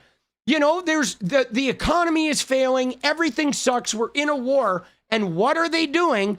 They're doing communism, transgender people, and immigration. They are literally just harping on these three. Oh, if you vote Democrats, we're going to be overrun like Morocco. They're going to cut the dicks off your kids because transgender for everyone. And then there's going to be communists. They're going to take all your property and your money away. It's like, dude, they're so fucking brain dead, bro. Dude, Korg says, ask her about rhubarb. Dude, I used to eat rhubarb stalk off the plant when I was a kid. LFG, that shit is fucking, has got some zip. Dude, transfurry commie, so stupid, yes. Shelly has an opinion, yes. All right, guys, we're one away. We need one more, and we have the dance party, all right? So we're going to move on because I know that one's coming in, and there it is. Migration will get worse, yes. Dude, that's their fucking... There it is. We did it. Goal. Sorry, boss. I didn't hear you mention. I'd like to apologize. Here's a little extra something to say. I'm sorry. Stay awesome. Stay you, mom. Sends her love. Let's go. Dude, Walter, just so you know, you never have to apologize, right? If you don't hear, it's like, it's okay, right? It's okay. I mean, because sometimes I do forget. You know, so yeah, you're good, but thank you. I appreciate you. But yeah, no, you're always good. And I don't mind like thanking twice, right? What will you do without your property? Oh my God. Dude, they're gonna take away my fucking Star Wars action figure collection. The communists. That's what I heard is gonna happen. I have a plastic container downstairs with a bunch of Star Wars action figures in it. And I believe that the communists are going to take those action figures away. And they're going to replace them with blocky action figures that look like Minecraft figures that don't move or bring me any emotional fucking charm. Dude, that's what I hear. So I'm going to vote for, I'm going to vote for the guys that give all our money to billionaires and bomb people and take away all our civil rights and shoot us in the street because I'm worried about my fucking action figure collection, in case you're wondering, right? My wife just died during childbirth because of the people I voted for, but the communists have not taken me down yet, although now I'm kind of lonely. Now I'm kind of hoping the communists do show up because since my wife died, I'm actually pretty lonely. And my Republican legislator won't answer any of my calls. He's filed a restraining order. Dude, right? That's literally the story of these fucking idiots, bro. Am I serious? No, I'm not serious. Dude, these guys. But it could be. It sounds real, doesn't it? You're like, that sounds believable. Okay, so you ready? All right, so let's see. So this person asked her about her tweet, right? Because this is what's crazy. She did this tweet, guys. She did a tweet where she went after 𝗵𝗓𝗄𝐿 You got to see this tweet. Dude, this tweet is crazy, guys. Okay? She did a tweet about 𝗵𝗓𝗄𝐿 where she quote tweeted him, and she said, you blame all your problems on Jewish Americans. Yeah, look at this. She quoted 𝗵𝗓𝗄𝐿 to AIPAC, said, come for me. And he called her the least capable candidate in America. And she said, we were both on the ballot in 2018. I was capable of winning my competitive primary. But guys, even then, when she keeps saying, oh, I won my competitive primary, but dude, she's always had the funding. She's never not been AIPAC funded. So of course, if you have AIPAC funding, if you go into a primary and you have $5 million in a local primary, you're going to win that fucking primary because none of your contested people have any money. Okay, she was outspending everybody even back in 2018. In 2018, she had $7 million from the Israel lobby in a primary that nobody was even looking at. It was a house race in Michigan. She had like 7 mil, guys. So she's like, oh, we were both on the ballot, but I won. And it's like, yeah, he was running for governor against Gretchen Whitmer, who had an endless war chest. And Haley Stevens was running for a fucking House seat, and she had like 50 times as much money as any of her opponents. Dude, she's such a deceptive, degenerate person. Hold on, when Steph said, I got tickets to see the Pope during his visit. Oh, shit. Let's go. You're poping it. But then look at that. She said you lost by over 20 points to Gretchen Whitmer. You will lose to Mike Rogers by talking like this. Here's the line, though. Everyone in America understands you want to blame all of your problems on Jewish Americans. But like, yo, dude, this is so crazy.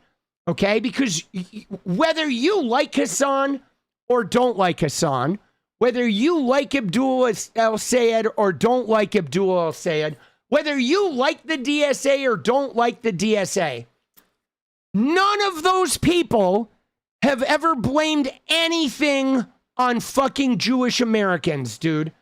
Not one, okay? They have never, ever, like, spoken badly or blamed this shit on Jewish Americans. Talking about AIPAC.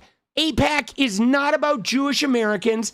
It is about a money lobby that funds both sides of the aisle of candidates for one reason only, and that is to keep billions of dollars flowing to Middle East wars. Okay? That's it. That is AIPAC. That has nothing to do with Jewish Americans. And we don't even know where AIPAC gets its money. Okay? We don't. That money could be coming from Saudi Arabia for all we know. Okay? Like, seriously. Or China. Or fucking Putin. Nobody knows where that fucking money's coming from. But she said, you want to blame all of your problems on Jewish Americans. And then she says, but buddy, let me be very clear. I will lower the cost of groceries. But wait, Haley, you've been in office for 7 years. When have you lowered the cost of groceries?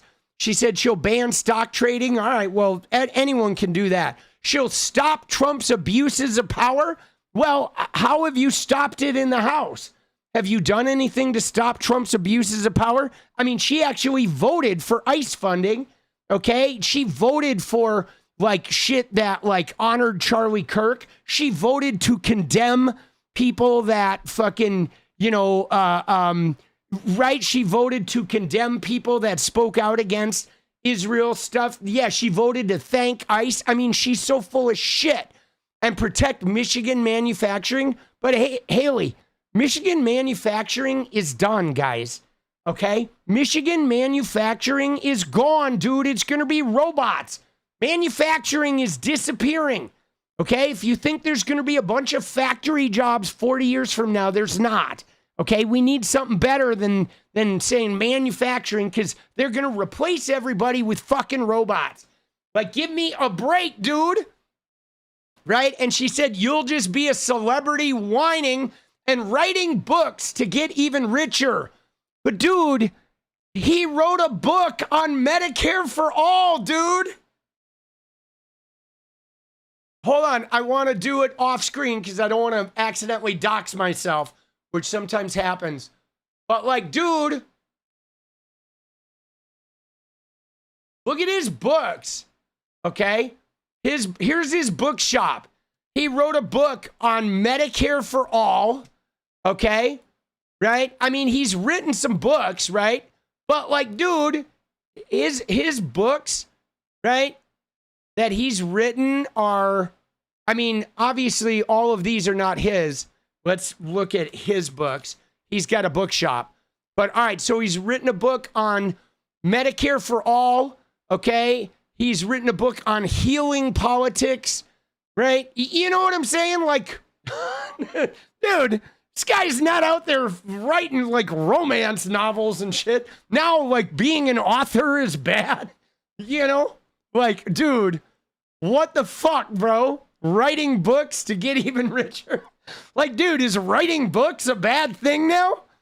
Right? Are you writing books is bad? Instead, he should be going on TV shows with black leaders and dropping Obama's name and shit instead of writing books. I mean, come on, man.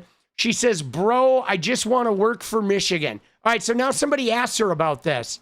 Said about it. You said that your opponent blames all his problems on Jewish Americans. You're commenting on a video of him talking about the AIPAC money coming into this race. What made you say that? You know, look, I think that there's been a lot of talk from my opponent throughout this race, about AIPAC, about, foreign policy and those issues. And actually, as I was driving out here, I was talking to one of our community leaders in Detroit. He just happened to call me. He's all fired up about the race. And he said, this is about what's going on in the east side of Detroit and the west side of Detroit. My opponent, you can look at who I've campaigned with versus who. See, again, though, dude, she went to the black people, Detroit. She did the racial thing. She tied it to Detroit, the east side of Detroit. It's about the black people. But here, the question is, if this is about Detroit, then why are you taking AIPAC money? Like, what does AIPAC have to do with these east side fucking workers in Detroit? Nothing.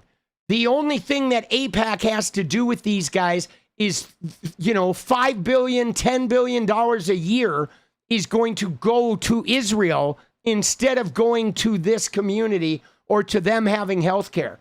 Okay, Israel will have health care. These guys will not. Okay, like they're right. I mean, if she's really about East Side Detroit, why is her campaign funded by AIPAC? It's so fake, dude. It is so fake. He's campaigned with. My opponent in this Democratic primary, he brought in Hassan Piker. This, talented streamer or blogger who has been, very anti-Semitic.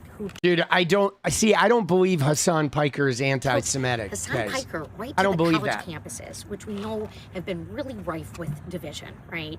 And, he took him there, and this is someone who said America deserved 9/11. I've been out campaigning. Dude, now again, she's taking a quote from 2019, from 7 years ago. That was a commentary about American interventionist foreign policy in the Middle East and how American interventionist foreign policy in the Middle East could inspire aggressive pushback, right? That's what it was about. It was about, and I mean, guys, this is, Hassan Piker's not the first person to talk about that concept, okay? Like America would go down and fuck around.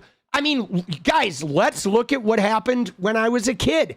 Jimmy Carter's fucking presidency, right?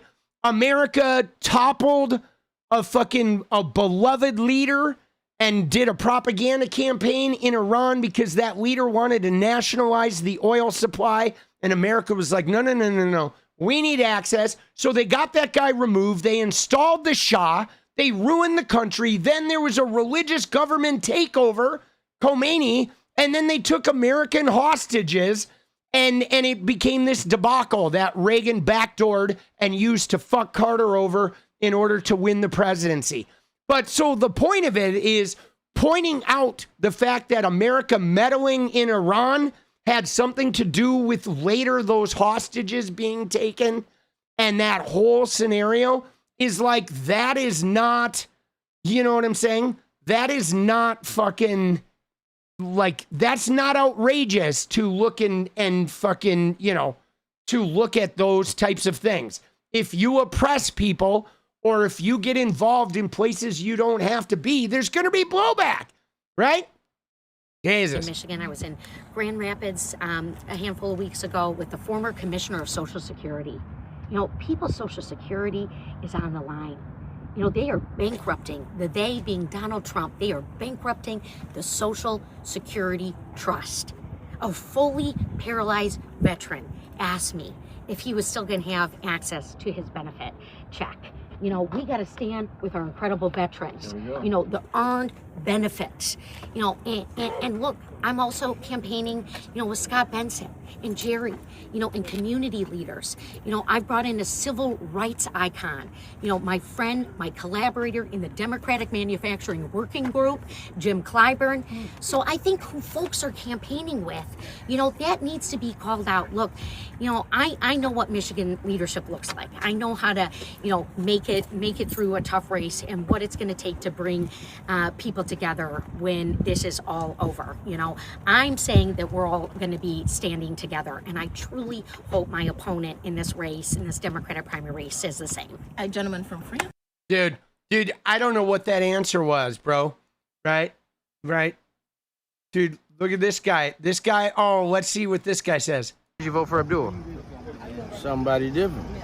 Somebody different. Yeah, you know what I mean? Instead of going with the, you know, yeah, we need changes and shit, you know what I mean? Did you vote for Abdul? Somebody different. Dude, why'd you vote for Abdul? Somebody different. We need changes and shit. Dude, this guy's not wrong, bro. Dude, homie nailed it. I mean, that's literally so well said. Dude, she talked for like 5 minutes. And did you notice though, guys? I'm sorry, I'm in love with this guy's response here. But did you notice with her, again, what I told you about her pandering and her being like sort of like racially divisive is how he asked, you know, why did you say about blaming all the problems on Jewish Americans? And then she spent 2 minutes talking about all the black leaders that she's been hanging out with. Okay. And you know what I mean? And having no real reason. Nobody's attacking Jewish people. Right. But this guy nailed it, dude. We need changes and shit. We do. Dude, we do. Dude, look at his fucking beard, dude. Like, holy shit, this guy has like one of the best beards I've ever seen. Dude, if I could grow a beard like this, I probably would still keep my facial hair. Dude, it's impeccable. Man, I wonder how much time this guy spends like grooming that shit a day. That is like, he is, dude. He's a fucking looker, bro. It's good style, man. All right. So let's see, though. Let's see the fucking Masterson. All right. So is that it? Was that it?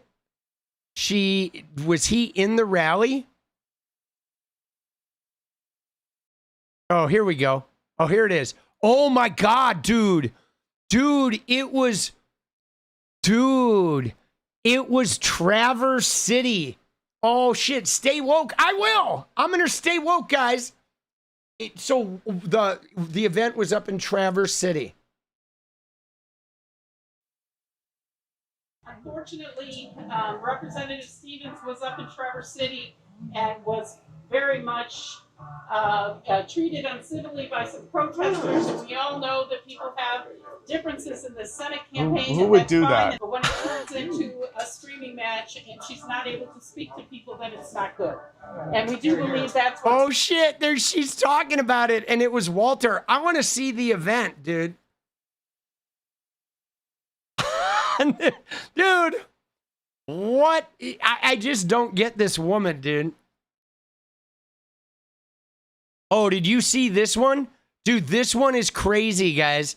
This is an old one, but this is an old one. All right? This is a fucking a doozy. It's your first fourth. Yeah. And you're walking with the Congresswoman. Yes, oh my gosh, please. Well, thank you so much for your community service. Yeah. Can I ask you a question? Yeah. I was wondering, with all the support of Republicans and people who are anti-choice and people who are working to disrupt our election systems that 𝗙PAC is doing right now, I'm wondering why you're accepting their support. I'm a Jew and my family lives here in this community. Yeah. And I really think that those kinds of candidates are making the Jewish people less safe. I'm wondering why you're accepting their Well, thank you so much for coming and bringing your kiddo. It's so nice to meet with you. It's nice to meet you too, but I'm just wondering, I want to make life and this country a safe place for him to grow up in. I'm wondering why you would want to accept their endorsement and $800,000 in ads this year. Yeah. Guys, I have received, how many endorsements have I received? this election? A lot. I think I've got a lot of lot. local labor and A lot and of all local that. labor, You are a great representative, and we really appreciate your support. I'm just hoping. Dude, look at her. Oh my gosh, hi. You see that? Do you see that? A Jewish woman from her area, from her district. This was an old one. This is years ago, guys. This is not this year, right? And a Jewish woman saying, hey, taking that money, like, you know, $800,000 in ads this cycle, that's like making the world like less safe for us. What are you doing? And she literally, yeah. But, and yes, her voice is very different. But the thing is why doesn't she answer the question, guys? That's very telling. She will never answer the question. She like walked away. She walked away. This is the woman who said Abdul blames everything on Jewish Americans, but she's already got a history of walking away from Jewish Americans when they say, hey, why are you taking money from this problematic lobby that is also funding the Republicans? Because let me tell you guys, any lobby that is funding both candidates is a bad lobby, okay? Plain and simple. Any lobby that funds both sides of the aisle needs to be jettisoned, okay? Because there is no, right?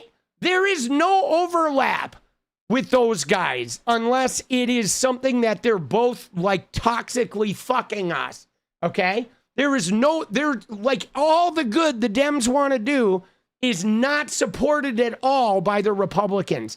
So there should be no money that goes to Dems that also goes to Republicans. None, unless it's from climate change organizations, right? Climate action, sure, that would be doable. But if there's money coming from the banking industry that's going to both candidates, then they're working for the banking industry. But yet, you see that clip? Isn't that insane, guys? That shit is wild, bro. All right. Now, I was on here because I'm like, dude, bullied, right? Fucking Walter Masterson bullied her. Is this a clip? All right. Here's the Israel clip if you haven't heard it. And in the United States Congress, I will continue to fight for the people of Israel. I will continue to fight for Israel's existence. Israel comes to me in my dreams. I see Israel's future, and I know that Israel will continue to exist for the Jewish people. Dude, that is like fervent, okay? Fervent. Now, hey guys, you ready? If she was like in Israel having this conversation, because she's there speaking to, you know, if she's a Jewish woman in Israel having that conversation, I'd be like, okay, you're Jewish, you believe in Israel, you're over there, whatever, you're fucking whatever, you're doing your thing. But dude, she's an American representative speaking to American. Yeah, she's not even Jewish. Israel comes to you in your dreams and you're not Jewish. That's weird. Like, come on, man. What the fuck, dude? Dude, it's just crazy. So I guess my understanding is that this must be the only clip, okay? Is the Walt Masterson. That's the clip. So did he, I don't think he even went into the event, okay?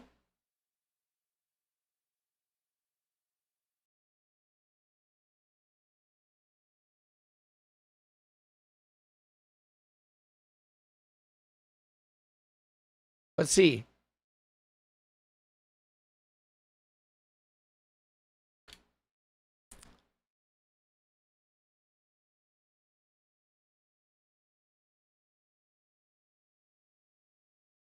Oh my God, dude.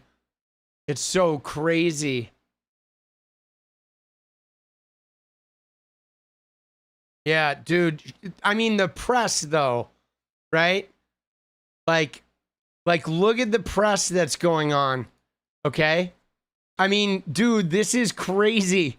When you look up her name and you see that there's articles about the party fights colliding, battle for the Democrats' future, and then him saying, if I prove you can win statewide, taking on AIPAC, that is catastrophic, which it is indeed.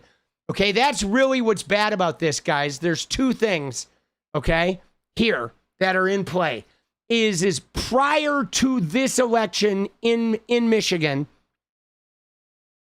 the AIPAC funded candidate or the J Street funded candidate always wins because they have the most money and they're going against people who don't have any money. Okay. Now you go to New York, you go to LA, you go to Portland, you go to Washington, you go to Minneapolis, you go to Austin, you go to these hotbeds of liberal thought, hotbeds of leftism and wokeness, and DSA candidates and non-AIPAC candidates have done well there. In Michigan, if a non-AIPAC, non-corporate funded beats the AIPAC Democrat and then beats the AIPAC Republican on a DSA adjacent fucking like platform, if Francesca Hong wins a statewide governor race on a DSA adjacent platform, it now blows apart the establishment Democratic narrative that you cannot win statewide in these swing states without moderating yourself and becoming like a Republican. That is the thing that the establishment Dems have continued to say, we've got to be like the Republicans, and that's how we win. But then often the Republicans just say, well, they're communists, and then the people just vote for the Republicans. Okay? Even if they're just like the Republicans will say they're communists, and then everybody votes for them. So the thing is what a lot of people in America have been saying, if you look at the leftists, the Kyle Kalinskis, the Hassans, the Frantifas, the Emmas, the Sam Cedars, they have been saying, no, guys. If you roll back the clock, who was the last beloved president? It was Barack Obama. And Barack Obama ran against the establishment. He ran on fucking public option, like nationalized healthcare. He ran bucking the Hillary Clinton establishment. And they played all the same games.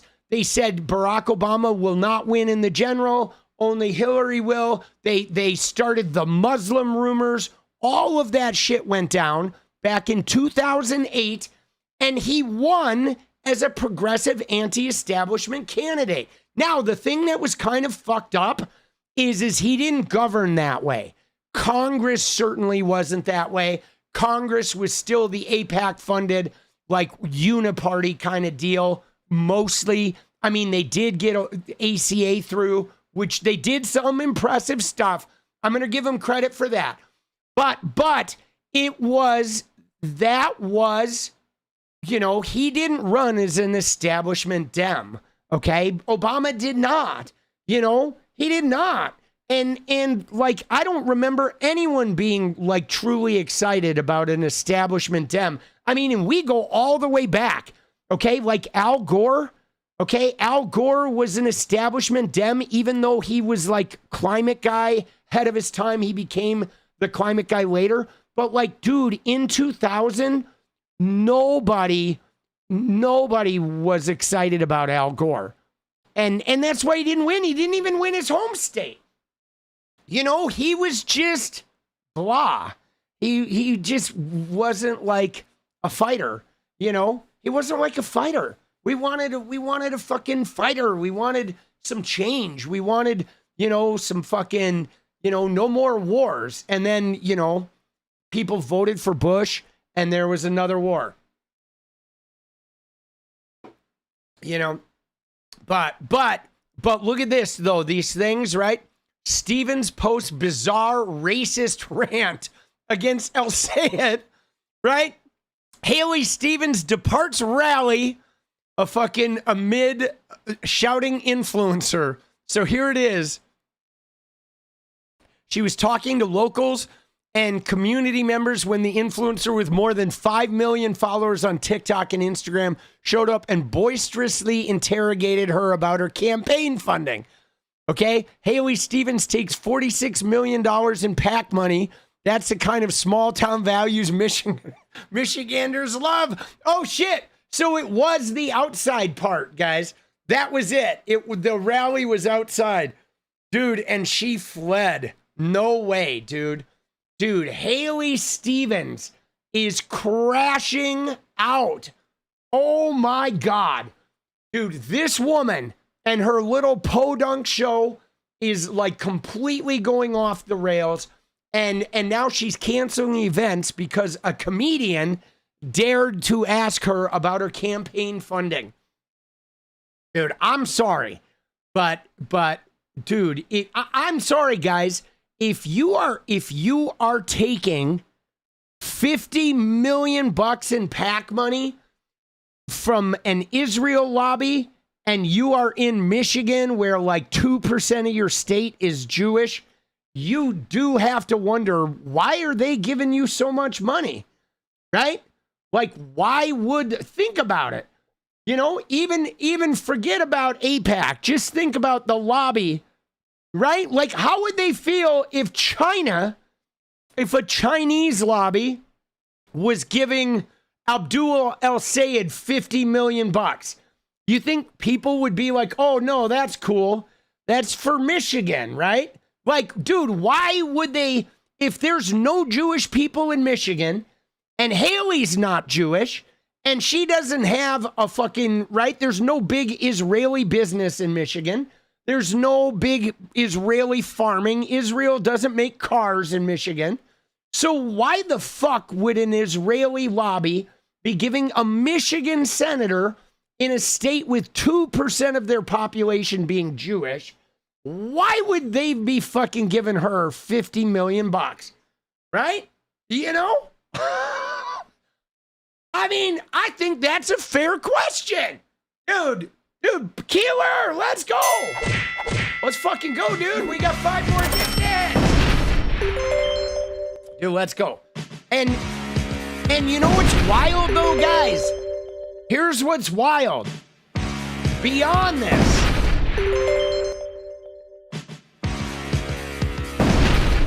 You ready? So what's even wilder than the Israeli lobby giving her $50 million for a state election where there's not even any Jewish people or any Israeli interest in the state. What's even crazier is whenever somebody asks her, why exactly are they giving you that money? That doesn't make any sense. She will never answer the question. Dude, she will never answer the question.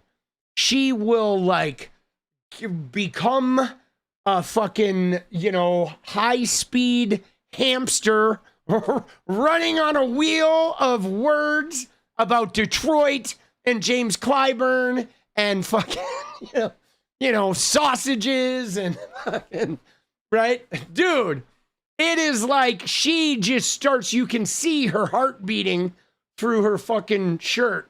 She becomes a fucking, like a 4 days in crack addict, Oh my God, dude. AIPAC promoted 𝗲lie Stephens and Susan Collins in a fucking, in a joint email. All right, let's see what we got here.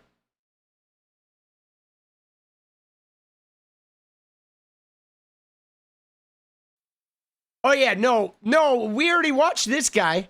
I already got that clip, dude. Yeah, no, that guy's good.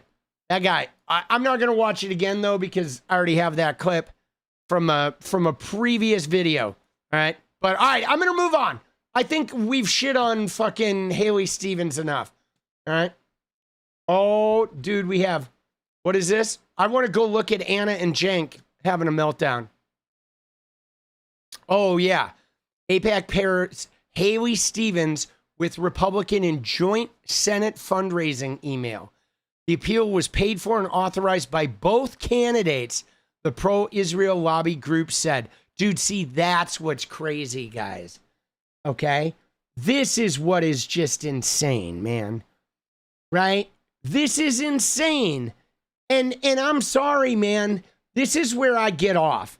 It's like funding both sides of the street means both sides of the street are working for the same thing there. Okay? There's no reason to be doing that, man. You know what I mean? Like, not in today's politics. If there was something funding both sides of the street that was good for America, then I'd be like, yeah.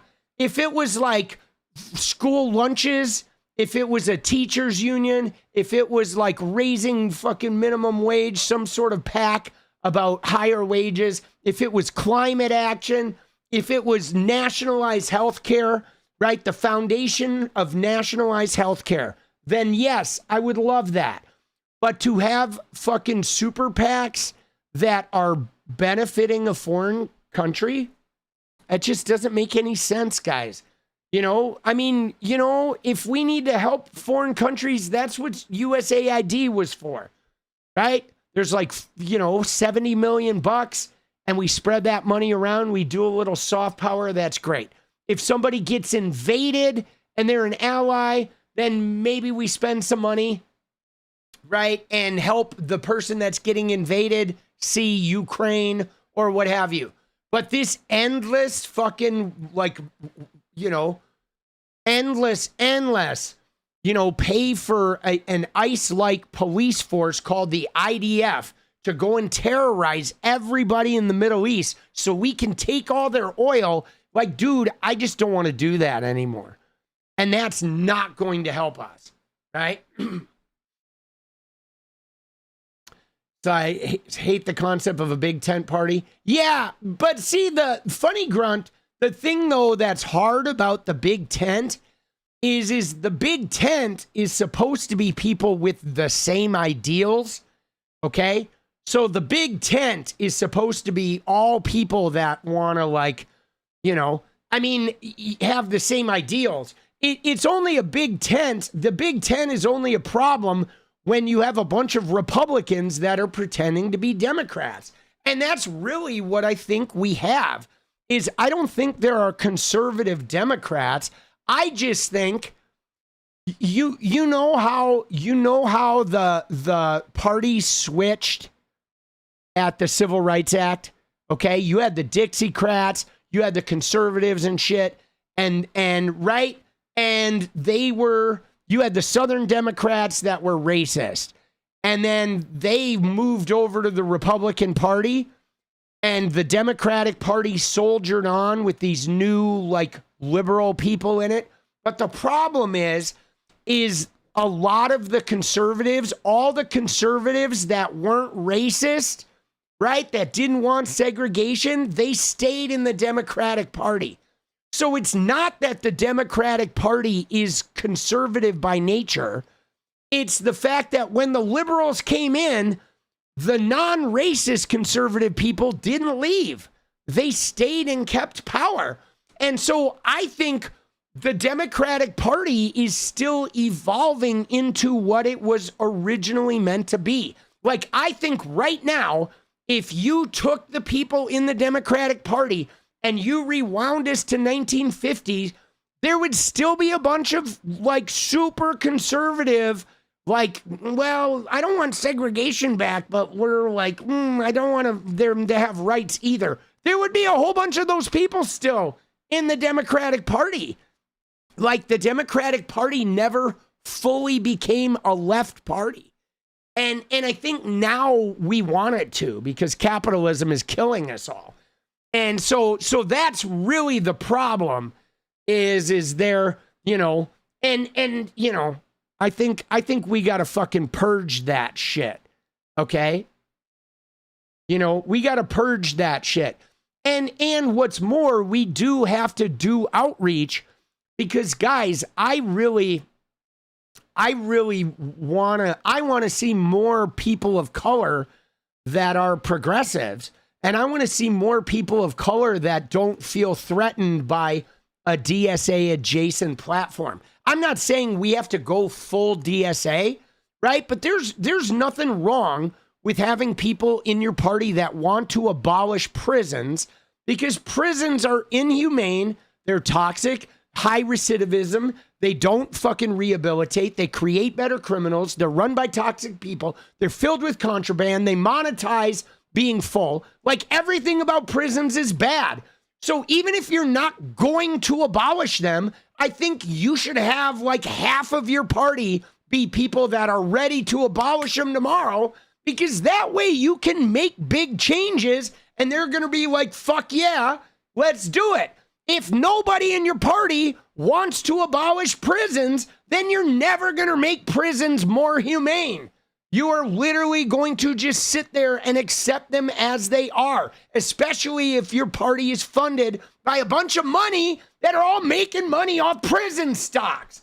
You know, it's like, give me a fucking break. Everybody should want to abolish prisons, and then you don't necessarily abolish them, but you fucking make them not toxic cesspools run by horrible individuals. And they're so toxic that even the people who work there are unaliving themselves at like record rates. Like, how are we defending that? If you're defending the existence of prisons, you have never been in one. You've certainly never talked to anyone who suffered through being in one. Dude, my dad was in prison. Those places are hellish. And once you end up going there, like getting out and not returning is a fucking miracle. Okay, there's nothing good about prisons, and they're expensive. We spend more to put someone in prison for a year. Like, you could literally, if we gave somebody $100,000 a year, we wouldn't have anyone in prison, you know, because the people end up in prison mostly because they don't have any money. Okay, you know what I'm saying? And like, that's most, I mean, sure, are there some people who are just psychotic and killers? Yeah. And you can intern them somewhere humane, though, and cheaply, too. And maybe you have them do something like farming or something that's fucking, you know, some rehabilitation, some therapy, some whatever, right? But this idea, though, that like, fuck, dude, prisons are so toxic. Like, there's nothing good about prisons. Like, abolishing prisons is, you know, is not like, oh, we want criminals to run rampant.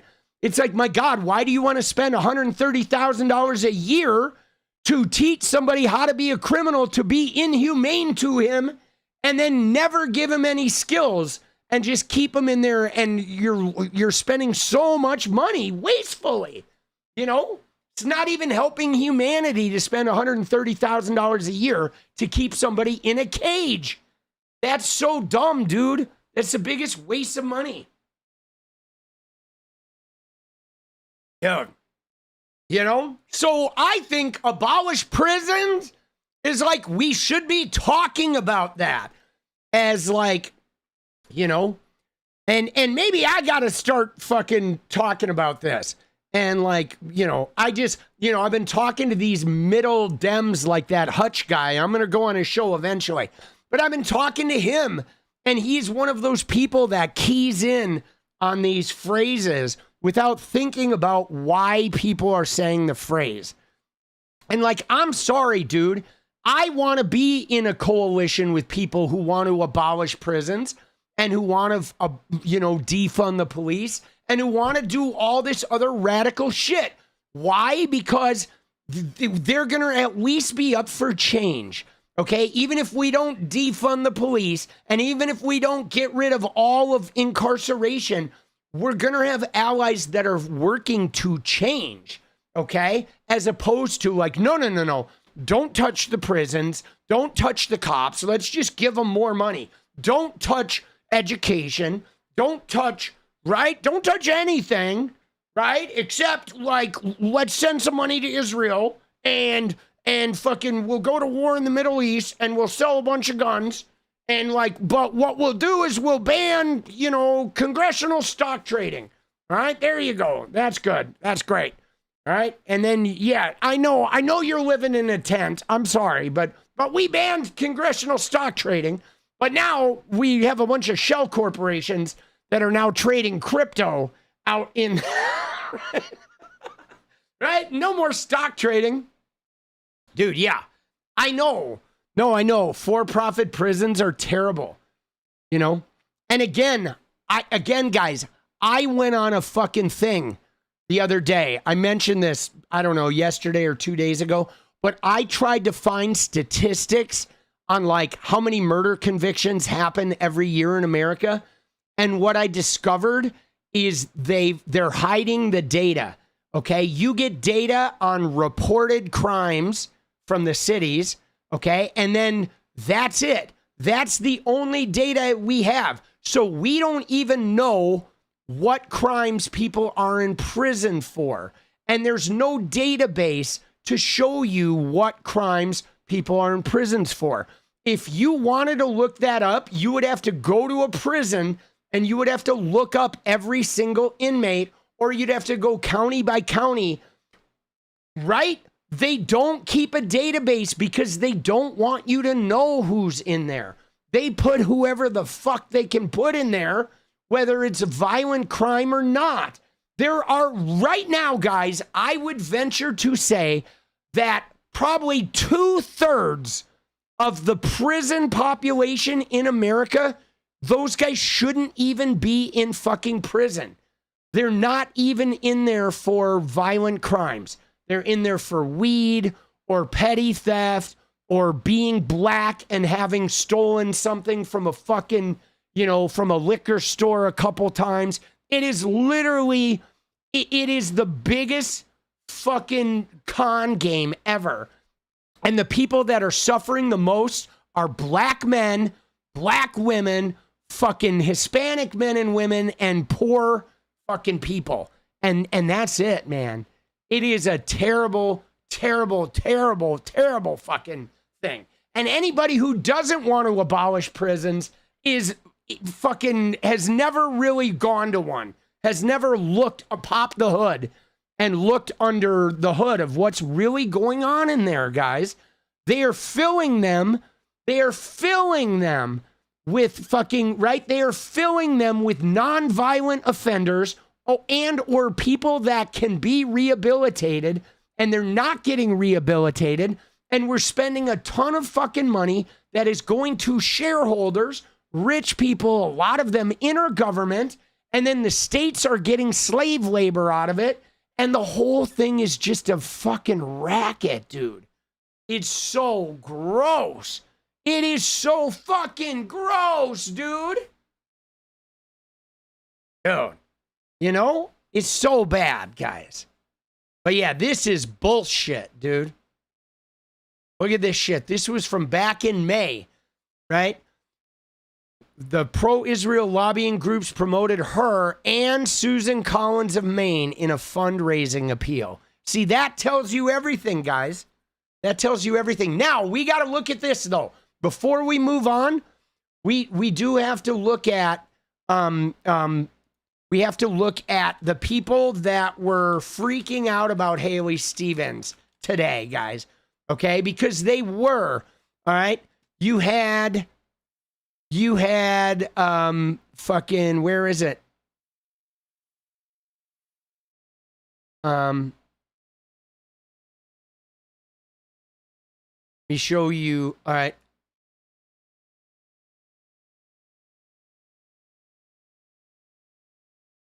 All right. Well, oh, let's watch this, dude. This is crazy too. You ready? Hold on. Here's Haley Stevens.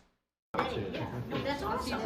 One, I did already vote, early voted. Somebody is going to win. I do not want Mike Rogers to win. And whoever it is, like I said, it's not an issue. It's not a candidate issue. It's a human rights issue. Yeah, right. Jai, what's your full name? Jai, J-A-I. Singletary, S-I-N-G. All right, now, guys. See you. Bye. See you tonight. How old are you?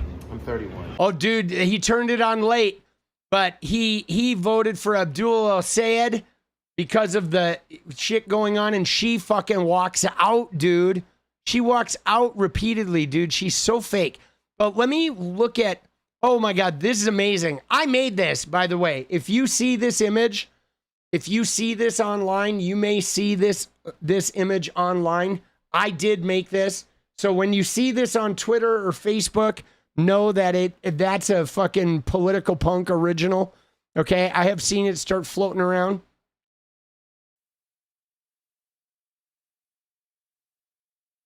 But, oh yeah, here's a black woman saying what I've been saying. Saying that your peers are going to vote for Haley. Is that what you're hearing from your peers? The community that I live in, Northwest Detroit, O'Hare Park, a lot of people are not aware. And I personally sent 65 flyers, text to people with the difference between the two. And the thing is that Haley Stevens would not endorse Barack Obama. However, our community in Northwest Detroit has been flooded with flyers. Every day I get one in my house. It shows pictures of her with black people, right, her at churches. I said, where was she all this other time? We never saw her. And what she did 10 years ago, what is she doing now? Is the question. Dude. What has she voted for? And when you look at her record, she's voted for genocide in Palestine, in the Gaza Strip. And as a black woman from an oppressed people in the United States, I can't stand behind that. It's wrong. As a black woman from an oppressed people in the United States, that is wrong. Yes. You know what I'm saying? Like, honestly, guys, there should be like no black Americans that want to fund the Israeli war machine. Honestly, if you think about it, because the Israeli war machine has been fucking oppressing people of color in their region like they do here in America. You know what I'm saying? But I mean, dude, she said it so fucking well, man. But did you hear what she said? That every day she gets a flyer, she gets a mailer, everybody in Northwest Detroit, in a predominantly black neighborhood, about Obama. It's pictures of Haley Stevens with black people, but she's like, we never seen this woman. This woman's never come to our neighborhood. Dude, Haley Stevens did one in-person town hall since 2021. And I love how she said she made flyers that show people the difference. But what's hard is you get into some of these pockets of if they're poor people or if they're deeply minority neighborhoods, there's not as much information flowing through there, guys. A lot of there's not reliable internet. There's, you know what I'm saying? A lot of people in those environments have multiple jobs, so they don't have as much time to be online, like researching things. And so they're way easier to victimize with propaganda, you know? And I love though how she is just calling it out. Because that's one of the things that I have noticed, guys, because hear me on this, okay? I'm a white guy in America, okay? So I'm never going to be oppressed, all right? Never. I've never been oppressed, ever, okay? Now, I grew up through school and studying and learning about the Civil Rights Act, believing that the Democrats are the party of civil rights and they're the party that takes care of black people and people of color, okay? That is what I grew up, and then looking at Reagan talking about welfare queens and right. So I'm like, to me, the Democratic Party has always been the party of taking care of people of color and all of the marginalized. But dude, in the 90s, I watched Bill Clinton pack the prisons with fucking people of color. And it was like, whoa, what the fuck is going on here? Wait a second. We're supposed to be the ones, fucking protecting people of color. And I liked Bill Clinton. He was a good president, but the number of people of color that went to prison, fucking 5x during Clinton's presidency, because he basically sold out people going to prison in exchange for concessions of his financial legislation. He went Republican on fucking, crime or whatever, which when they talk about crime, they talk about filling prisons. Okay. And so that was my first sort of dude, all right, it didn't really affect me because I'm white, but it was later I look back at it and I was like, God, that didn't seem right. But then Obama became president, and I was like, yes, all right, black man being president, that's huge. It's a big deal in America, and then it kicked up this crazy racism. But guys, in the last 4 or 5 years, I have noticed how some of the Democratic Party is really not trying to help the marginalized. They're trying to get the marginalized vote, okay? There is a pandering that exists. Because here's the deal, man. If you want to help the poor and the people of color and the gay and trans people and every marginalized person in America, including the native people, the number one thing you need is you need nationalized health care. Guaranteed, no cost. Period. That's number one, okay? We are never going to be able to fucking take care of all of the marginalized people in America. That's the number one thing we need is nationalized health care. Instantaneous. We absolutely need that. Number two is they all got to be able to go to college for $0 fucking dollars. Not loans, not $80,000 in loans, $0 fucking dollars. They need well-funded schools, okay? Well-funded schools, not just the property taxes, so all the rich neighborhoods have well-funded schools.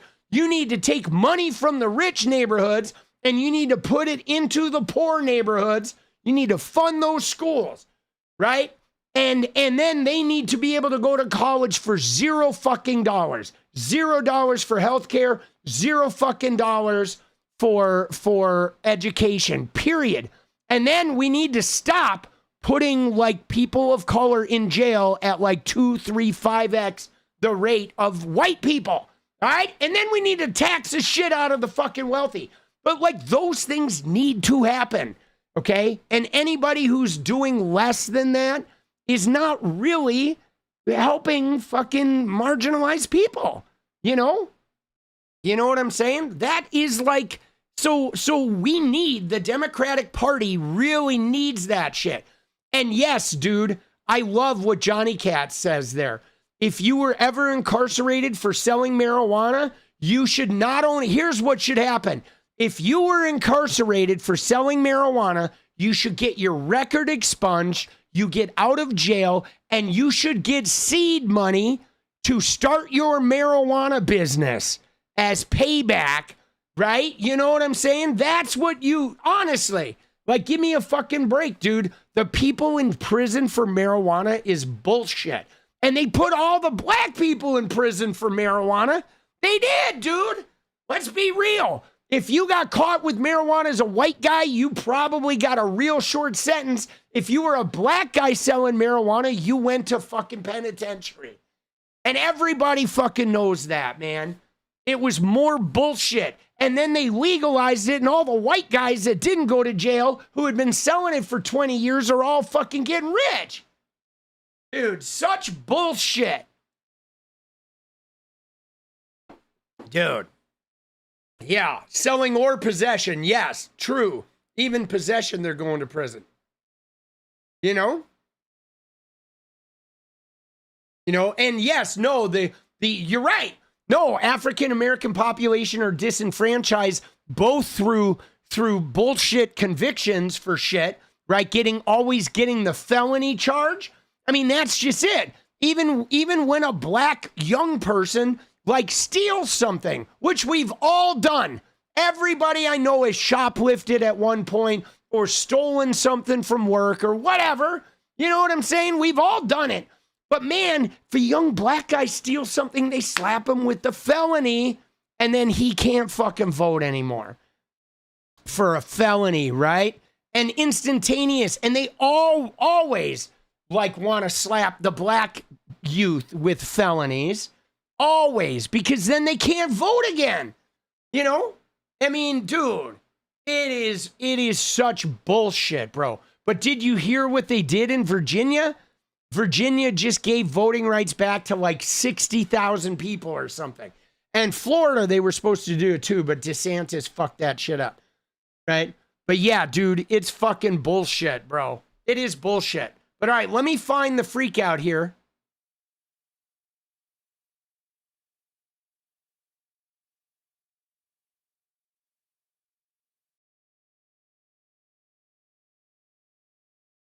All right, we're going to find the freak out from,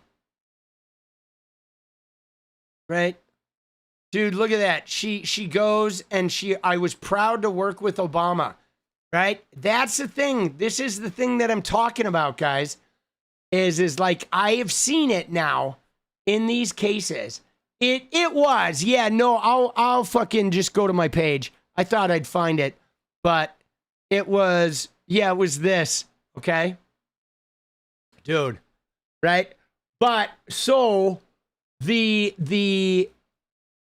this is what I'm talking about, guys. That has sort of opened my eyes, and it's not every Democrat. There's certainly plenty of Democrats that are absolutely like fighting for people's human rights, but there are a lot of Democrats that are trying to pander to black voters and trying to keep a unit, like a singular thought process. They're trying to convince black voters that the corporate established Dem is the only one that's really going to take care of their interests. And they use Obama and they use Jim Clyburn and they use other like really well-known, renowned leaders. They use them as their fucking selling points, okay? And they are consistently trying to like, and I'm not saying that, you know, I'm not saying that like all Democrats are bad, because they're not, but there is a significant portion of the Democratic Party that does not, in fact, want to move the country in a direction that will truly help black Americans, okay? And I believe, guys, the AIPAC funding is the overlap, okay? I believe that AIPAC-funded Democrats want the black vote, but they're never going to vote for policies that will help black voters. They're going to act like they will. They're going to take credit for the civil rights movement. They're going to take credit for knowing Obama or James Clyburn. They're going to fucking, you know, send you mailers with pictures of them and black people and say, oh, I got you. But meanwhile, when the Voting Rights Act gets overturned, they're not going to do shit. They're going to keep taking AIPAC money, and they're not going to flip the Supreme Court. And they're not going to kill the filibuster. They're just going to keep sending money back to Israel. And guys, sending money to Israel is like funding a slave plantation. Okay? It is. It is. The oppression that they do with the IDF in Gaza and in the West Bank is no different than a fucking plantation owner, guys.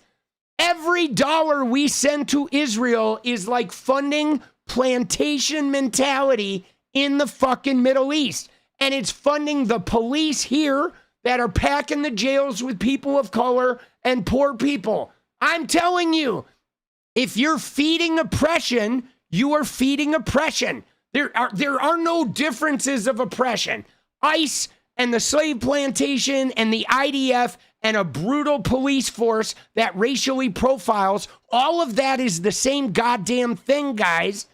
It is somebody having the power to fucking intern you and take your rights away and doing it at will, taking your land. And I mean, we do this shit in America too. When they want to build a freeway, they come in and they put it where? Through the black neighborhoods, and then they come in and just take all their fucking property.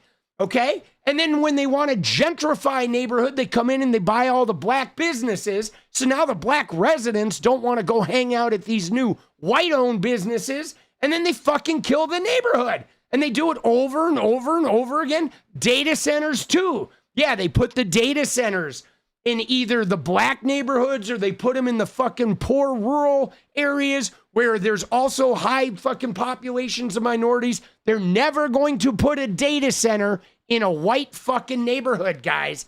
Never. You will never see a goddamn data center in a predominantly white neighborhood unless it's poor and rural, right? You won't, okay? You will not. Okay? Dude, so yes, dude, so Shannon Watts, though, look at what she posted. She posted, would love to see the 𝗙𝗟𝗍𝗃 campaign call out this supporter who is celebrating shutting down Stevens' event. But like, dude, Walter Masterson is a troll comedian. I was like, dude, he's a fucking comedian. Like, what the fuck is going on, dude? She can't even Karen correctly. Let's go see her. She blocked me, guys. Dude, we followed each other for years, and she blocked me over 𝗙PAC, okay? She did. She blocked me over 𝗙PAC, guys.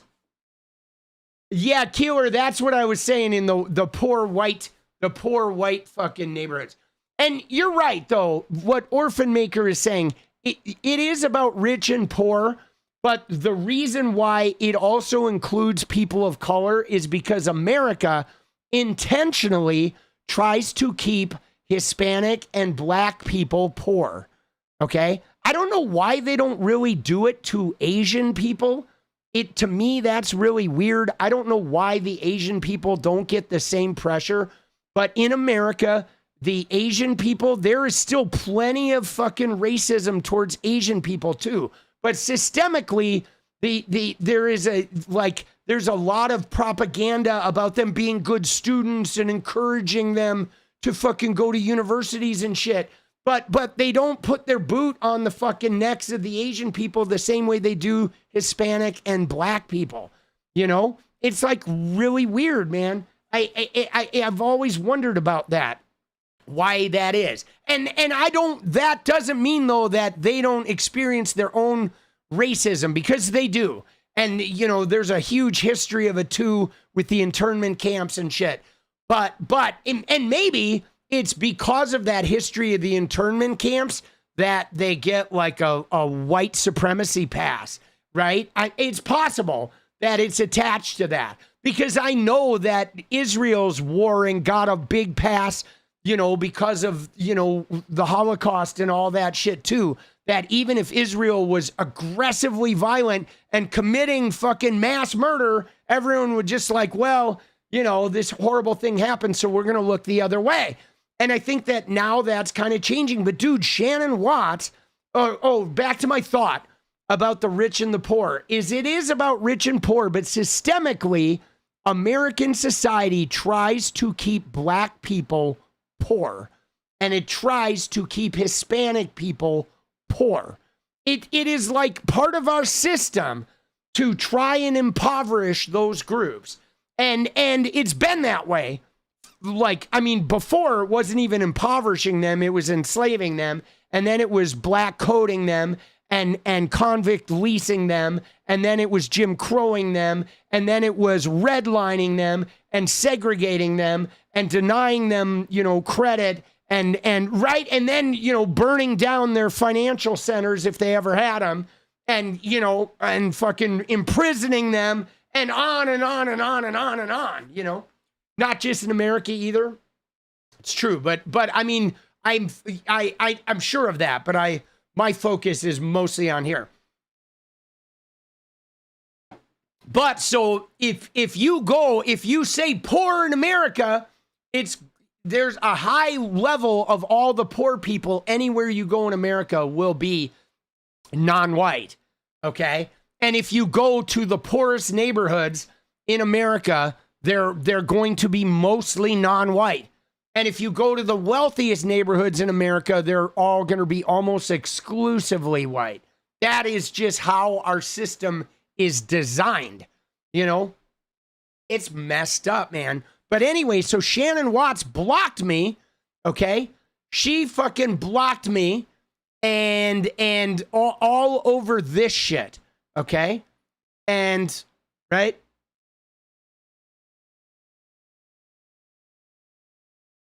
And let's look at her about complaining about Walt Masterson. All right. Dude, so here it is. So he says Haley Stevens canceled events because we're showing up, right? And dude, look at that. When he's running for re-election to the Israeli Knesset. Oh, that's funny.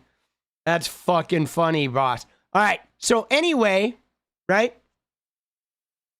So I'd like to address what Larissa says here, though. This person, Larissa, right, a MAGA person, says, pathetic, you criticize her for receiving money from Israel when 𝗙𝗪𝗏 has got support from multiple Muslim PACs.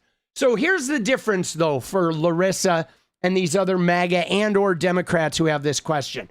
So the difference is about power, okay? If 𝗪𝗪𝗏 was being funded by Muslim PACs, and as a result of those Muslim PAC funding candidates, we were sending billions upon billions of dollars for bombs to Muslim countries that were then blowing up people and killing children and oppressing their citizens, then yeah, we would have a problem with the Muslim PACs funding the candidates.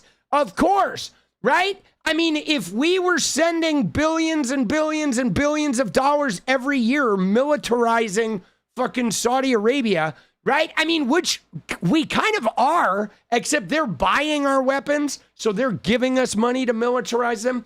But yeah, the thing is like, even if, so he's not taking any PAC money. He's not.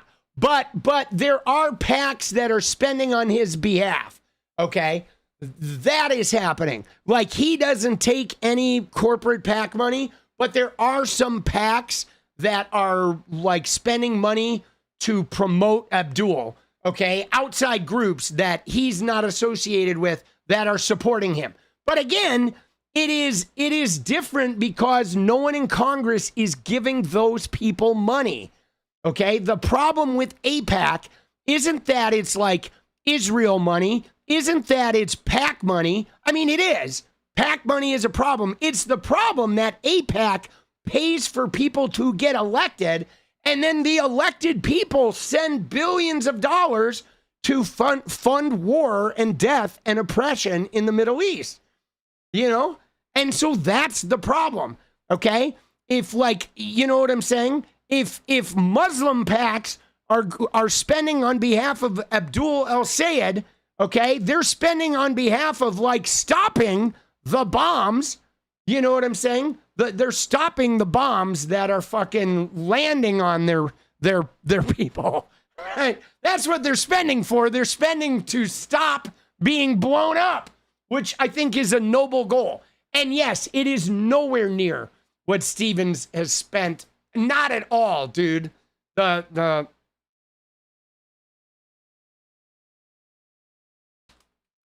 So let's see here. So if you look at it, so his campaign has taken zero corporate PAC money. They've never promoted at all. But let's see.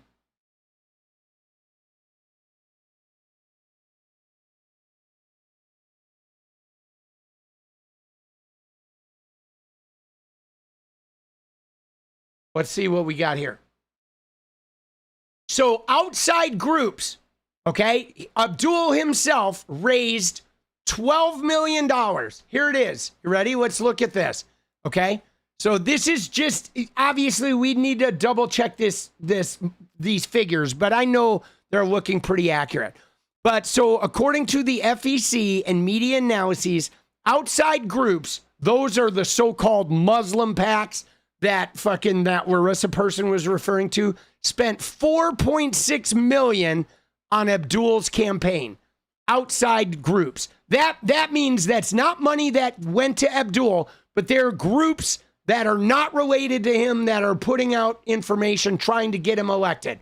$4.6 million. Haley Stevens, $60 million. Dude. Wow, bro. Right?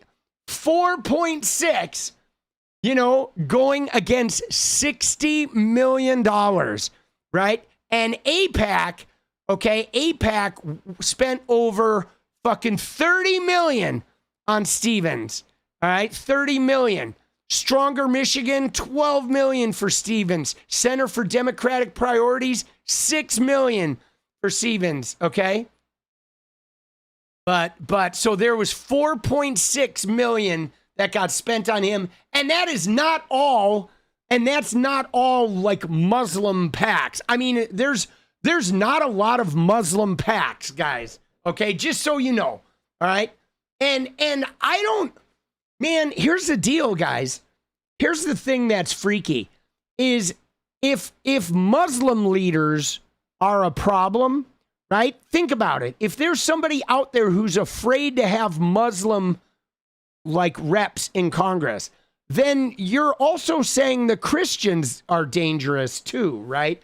Because if the Christians aren't dangerous, there's no reason for the Muslims or the Jews or the Hindus or anyone to be dangerous. But all of the Christians are like, no, we can't have any Muslims. And it's like, why? Because you're governing as a religious, or you're governing as a Christian. You don't rep the people. You're governing for the Christianity. So therefore there can't be, right? I mean, it's fucking weird, guys. It's weird shit. But so let's look at her fucking replies here. Okay? So these people, right? Right? And like these people, like this person, this Magdi Jacobs, I fucking see her all the time now.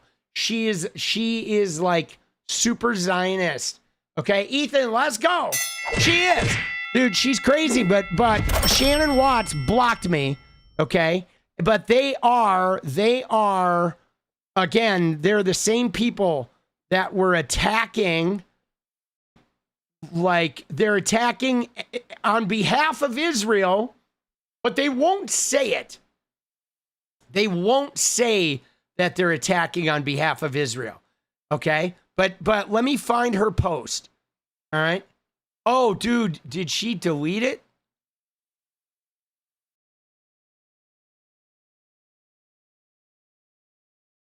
All right, she deleted a different post. But right here, all right, would love to see the 𝗙cie campaign call out this supporter who is celebrating shutting down Stevens' events. All right, and she's talking about Walter Masterson, right? And dude, I don't know why she didn't fucking just, why doesn't she just answer the question? You know what I'm saying?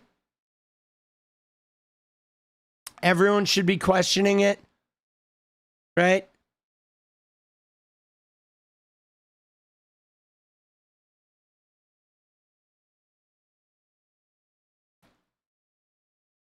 She didn't want to respond to questions. I mean, it's pretty wild, guys. I mean, you know, this is what I don't understand, though, right? What I don't understand is for the life of me, guys, I don't understand how people, I don't understand how anyone can look at this and say, you know, that's not okay, right? Like October 7th was horrible. It was fucking, right? Of course. Any terrorist attack or any attack on your people is terrible.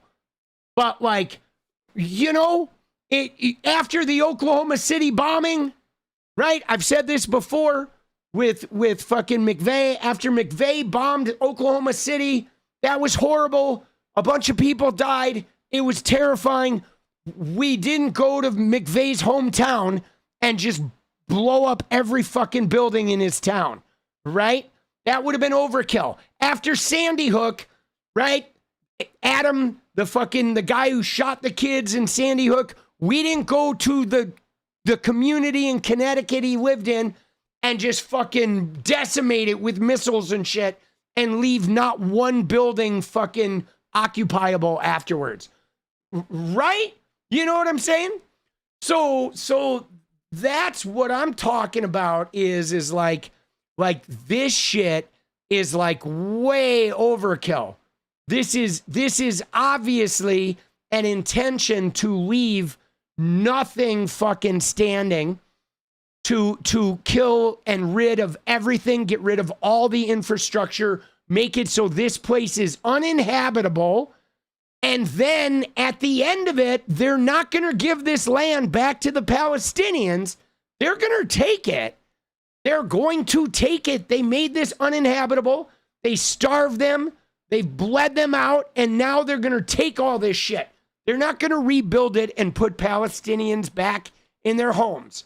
Okay? It's real obvious that this is, you know what I'm saying? We have to grow the resistance. Vote for the most left candidate you can find in the primaries. They won't turn the U.S. into socialism. It's not going to happen. Just implement social policies. Dude, let's go, Keeler. I like how you think, dude. Let's go. And we're going to try and help you guys not get overrun by the AFD with fucking Elon. Because I know that they're fucking with your elections and shit, too. Right? They are. Dude, Keeler said Republicans will definitely try to rig the upcoming midterms. Be vigilant and secure your voting spots. Yes. Be careful with your mail ballots, guys. Dude, wife, mother, failure. Let's go. Love you. Thank you for the fucking membership. Appreciate it. Appreciate it a lot. All right. So let's watch I want to watch the Anna and Cenk clip. I want to make sure I haven't missed anybody. All right. I got everybody. Let's go. Dude, I want to pivot to Anna and Cenk. But yeah, dude, this shit is crazy. Okay? It is just crazy, boss. All right. Dude, and screw Haley Stevens. Dude, I'm telling you. I was a big believer in Dr. Anthony Fauci. Sorry. I just never liked Haley Stevens like she's fake. Okay? That's my number one issue with her. But I'm telling you right now, guys, I mean, I am on to fucking, the part of the Democratic Party that is trying to pander to the marginalized. And I mean, they do it to black voters, but they also have been doing it by their silence while the Republicans have created a narrative against trans people. And the Democrats are being silent. They've even been like, oh, we don't have to defend against that. And it's like, no, you do. Every Democrat needs to start saying, yo, like having a discussion about how and where we can include trans people and trans kids in sports. Like, yeah, we should have a discussion. We want everyone to be safe and comfortable. But we are not going to frame this as men and women's sports because, trans girls are not men. They're a type of girl. And so we need to fucking figure it out.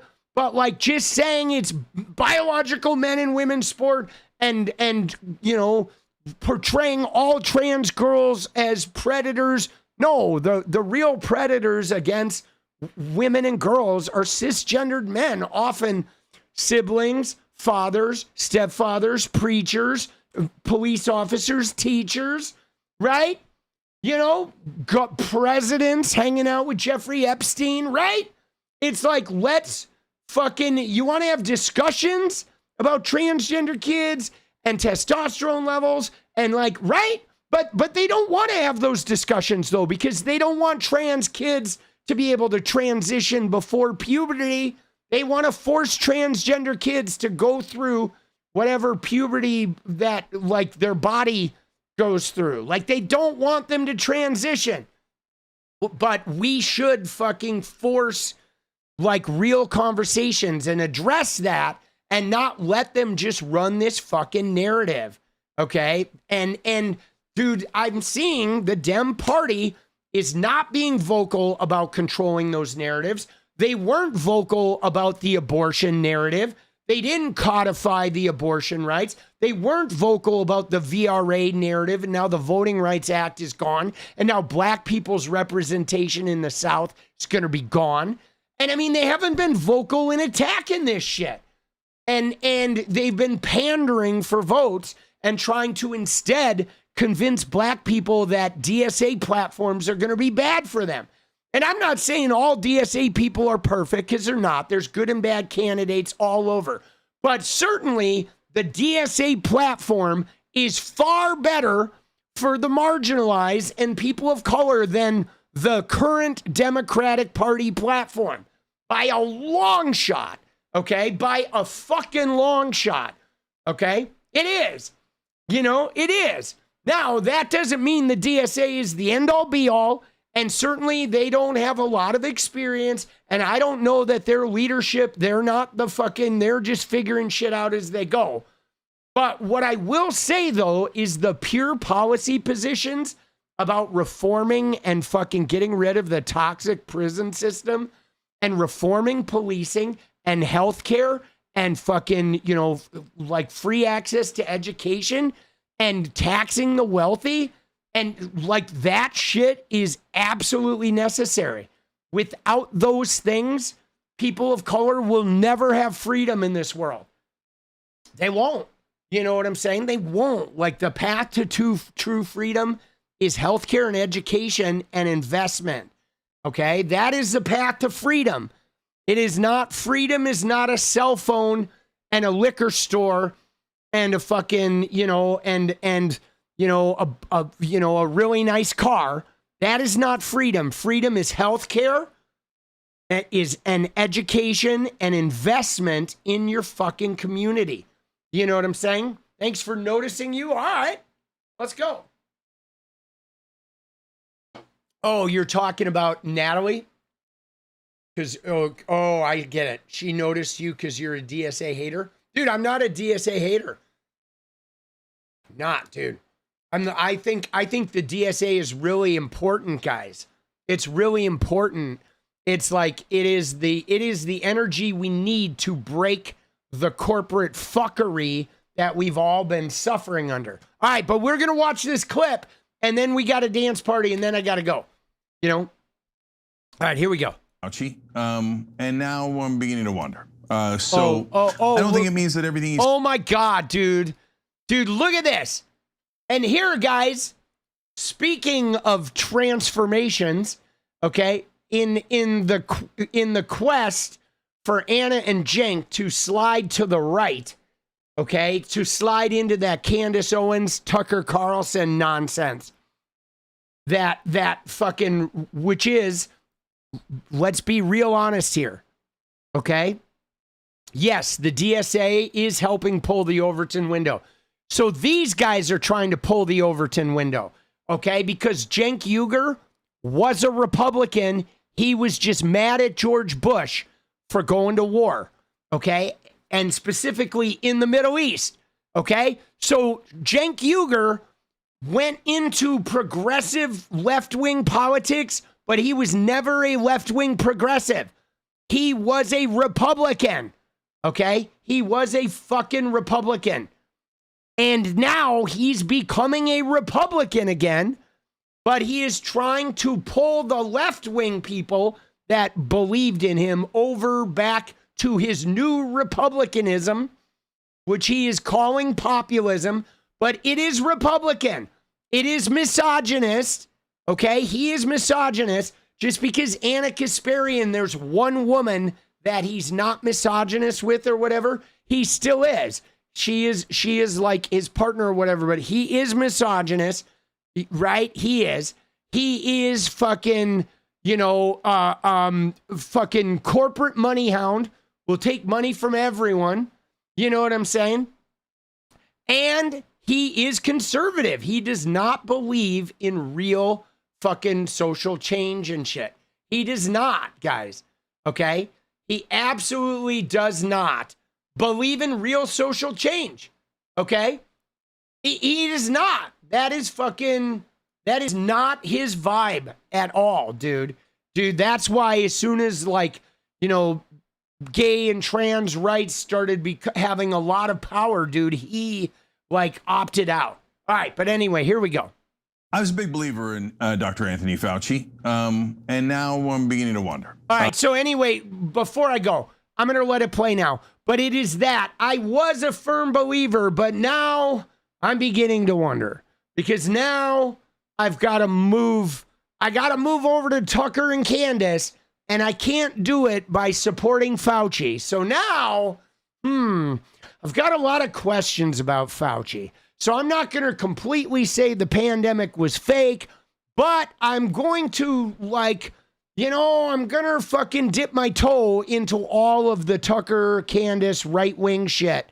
Okay? I'm going to fucking stank Uyghur it up. Here we go. You ready? Let's go. I was a big believer in Dr. Anthony Fauci, and now I'm beginning to wonder. So I don't think it means that everything he said was wrong at all, but we now know that he did lie on some very important matters, and that he apparently had a giant ego and was obsessed with how he was perceived in the media. The release of his diaries have proved a little bit devastating. We've got the receipts for you now with Anna. Let me just begin this by saying that dude, she's aggro. The one thing that I think the Dude, did a homeless person touch her again? Dude, look at her. Dude, she is livid, bro. Conservative Americans were correct about, especially as it pertained to the pandemic, was questioning authority and questioning our institutions. When the pandemic began, I had too much trust in our institutions. I have now switched over to having zero trust in our institutions. And when you have zero trust in our institutions, you're more likely to land at the accurate information, okay? This information that we now have, thanks to details of Fauci's diary being released, is beyond infuriating. And in fact, I think he should be prosecuted for it. Okay. Oh, now they're on the prosecute Fauci. Her pronouns are prosecute Fauci. Wow, dude. Dude, what the fuck, bro?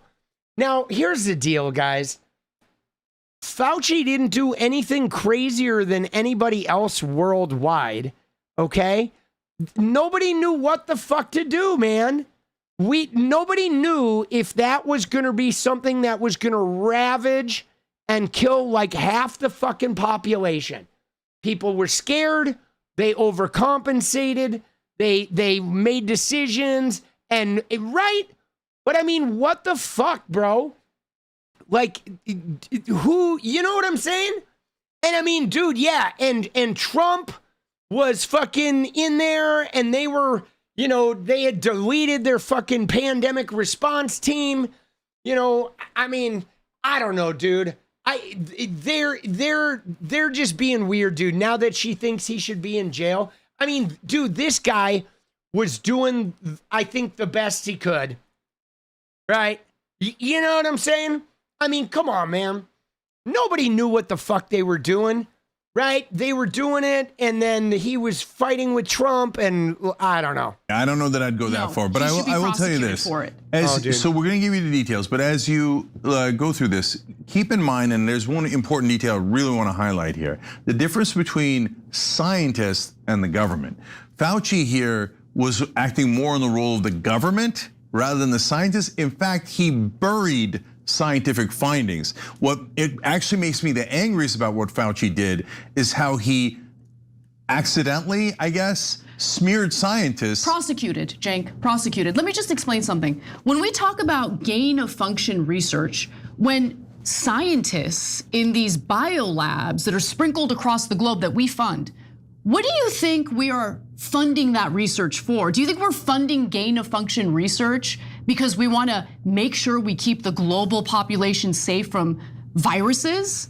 I mean, that's part of it, but like part of it is, yes, you're funding gain of function research to try and stay ahead of nature and to see what's out there, right? And you're looking for cures. And some people are making chemical weapons and like, you know what I mean? I mean, there's a lot of shit, but there's certainly vaccines. I mean, there's a lot to it. But like, dude, what the fuck? Dude, she's like fully, the way she said that, she's like, no, they were unleashing it to create a singular bioweapon. But like, yo, dude, we had the Spanish flu pandemic 100 years ago. And they didn't have biolabs and they weren't doing gain of function research. So, like, come on, man. You know, come on, dude. What is she doing? No, they're developing biological weapons. That's what they're doing. That's what that is. We are funding that. Well, of course, every government is working on biological weapons. That is not untrue, but like that has nothing to do with like Fauci. Like, what is she doing, There was a bro? lab leak that Anthony Fauci knew about and he buried it. Yeah. Okay, prosecuted. Yeah. Look, I don't know that it's just for biological weapons. I think the scientists involved, I'm sure some of them earnestly believe, hey, we've got to develop some sort of defenses for these viruses when they come. But dude, do you see what they're doing though, guys? I didn't watch old TYT, but do you see? I hope you guys see the manipulation that's happening. Okay. And they've been doing this for a while, but now it's becoming really obvious. But it is like, think about their role. Okay. Cenk is a Republican. Leftists have really gained power. And America is moving to leftism. They're moving to DSA, the Dem party. They're not moving to whatever his brand of conservative populism is. Okay. Misogynist conservative populism. Now, Cenk Uygur is trying to move over to Candace Owens and Tucker Carlson.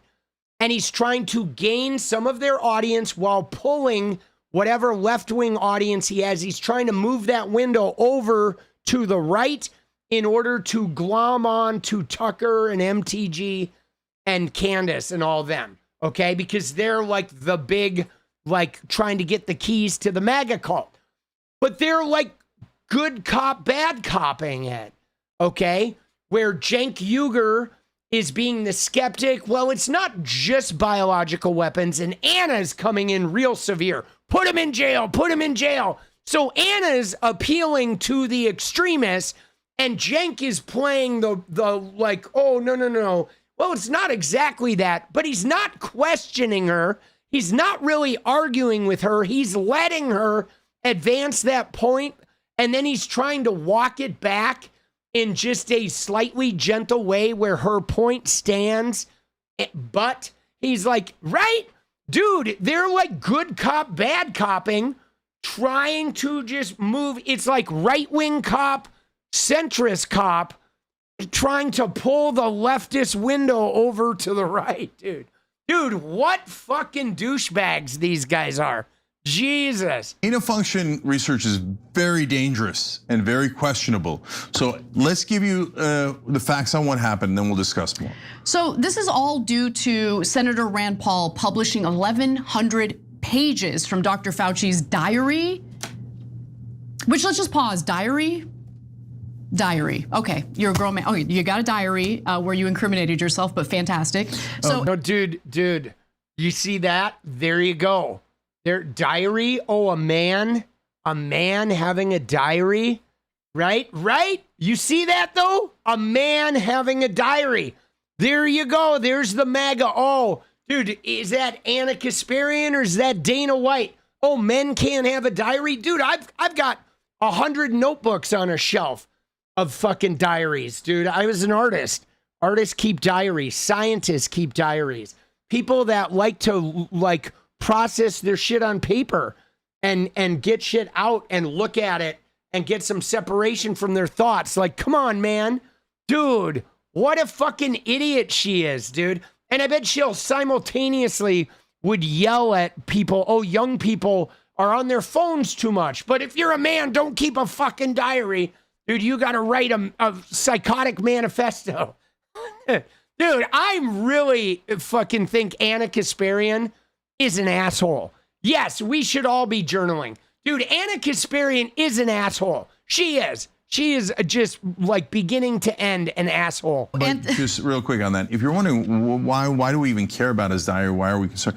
He was keeping notes so that he could publish a book and et cetera, et cetera. Good job. Yeah. Good job. And that's more self-aggrandizement, wealth, et cetera. Yes. So Dude, anyway, self-aggrandizement. Dude, come on, man. If you're the top virologist in the Trump administration during a worldwide pandemic, of course you're going to write a book. Dude, now he's putting him down for writing a book. Like, dude, oh my God. I want to put a knee right in some nuggets. 1,100 pages of his diary were released by Senator Rand Paul. Fauci is going to testify before Congress tomorrow, and so Rand Paul puts this out ahead of that testimony.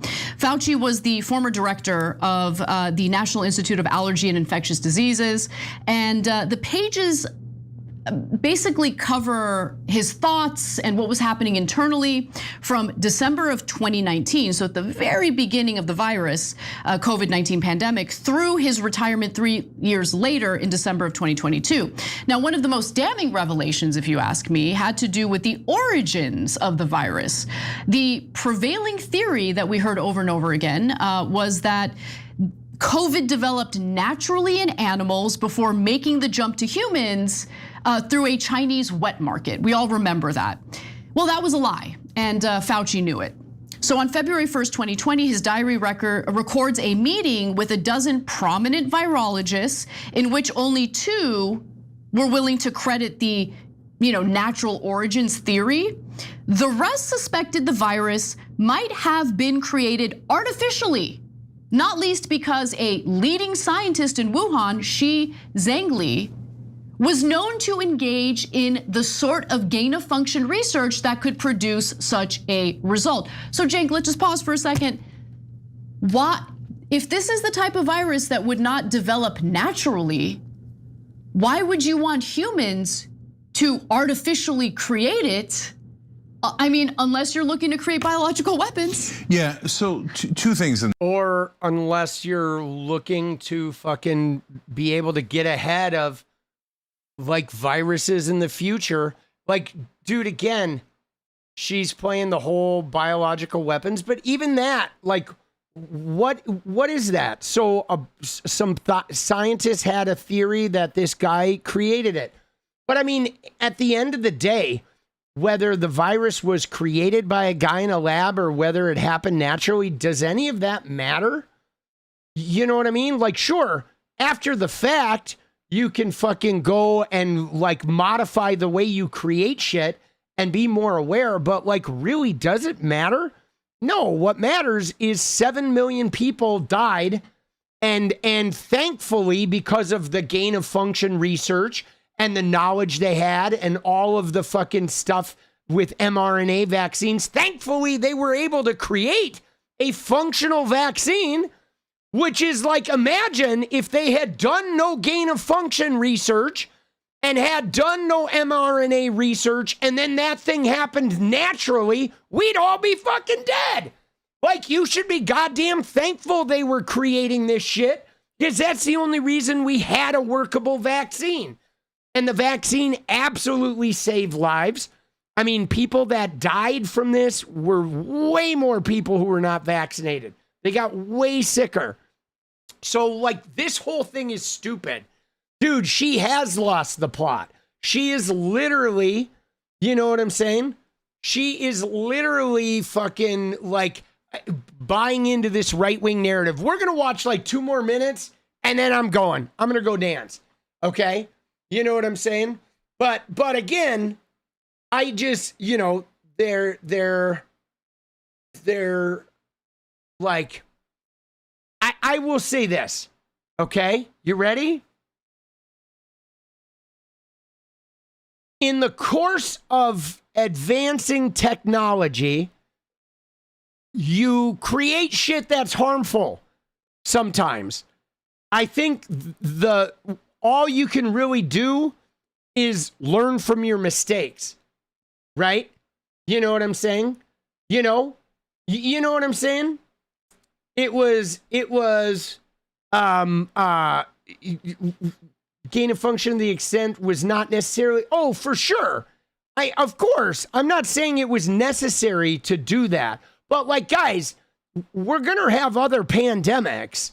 Okay, we're gonna have other pandemics. We had a Spanish flu pandemic before, and with the way we've been fucking like conquering viruses, like we're gonna have shit. You know what I'm saying? And like, what's interesting is this idea that like there's always this idea of like some terrible thing happens and we look back and think that, man, all of that shit could be 100% have been prevented. But like, I just don't see it that way. You know what I'm saying? And you know, there's going to be carelessness in the world, and there are going to be bad fucking things that result, right? Like obviously the Wuhan lab and somebody got way carried away and shit got way carried away. And like we may very well, like this is what's crazy, is we may very well have a whole bunch of shit in American labs that are way out of control that we don't know about too. Like that's what's kind of scary about it, because we don't have access. Like this is kind of just showing us how deep these labs are exploring. But nobody's told us what American labs are exploring or what other labs around the country are exploring. So there may very well be worse things than Wuhan, like happening right now. You know what I mean? Like that's just how technology is. You know what I'm saying? But it's the other thing that's fucking weird about this is like in the advancement of technology, okay? In the advancements of technology, there's going to be like setbacks, right? I just don't know.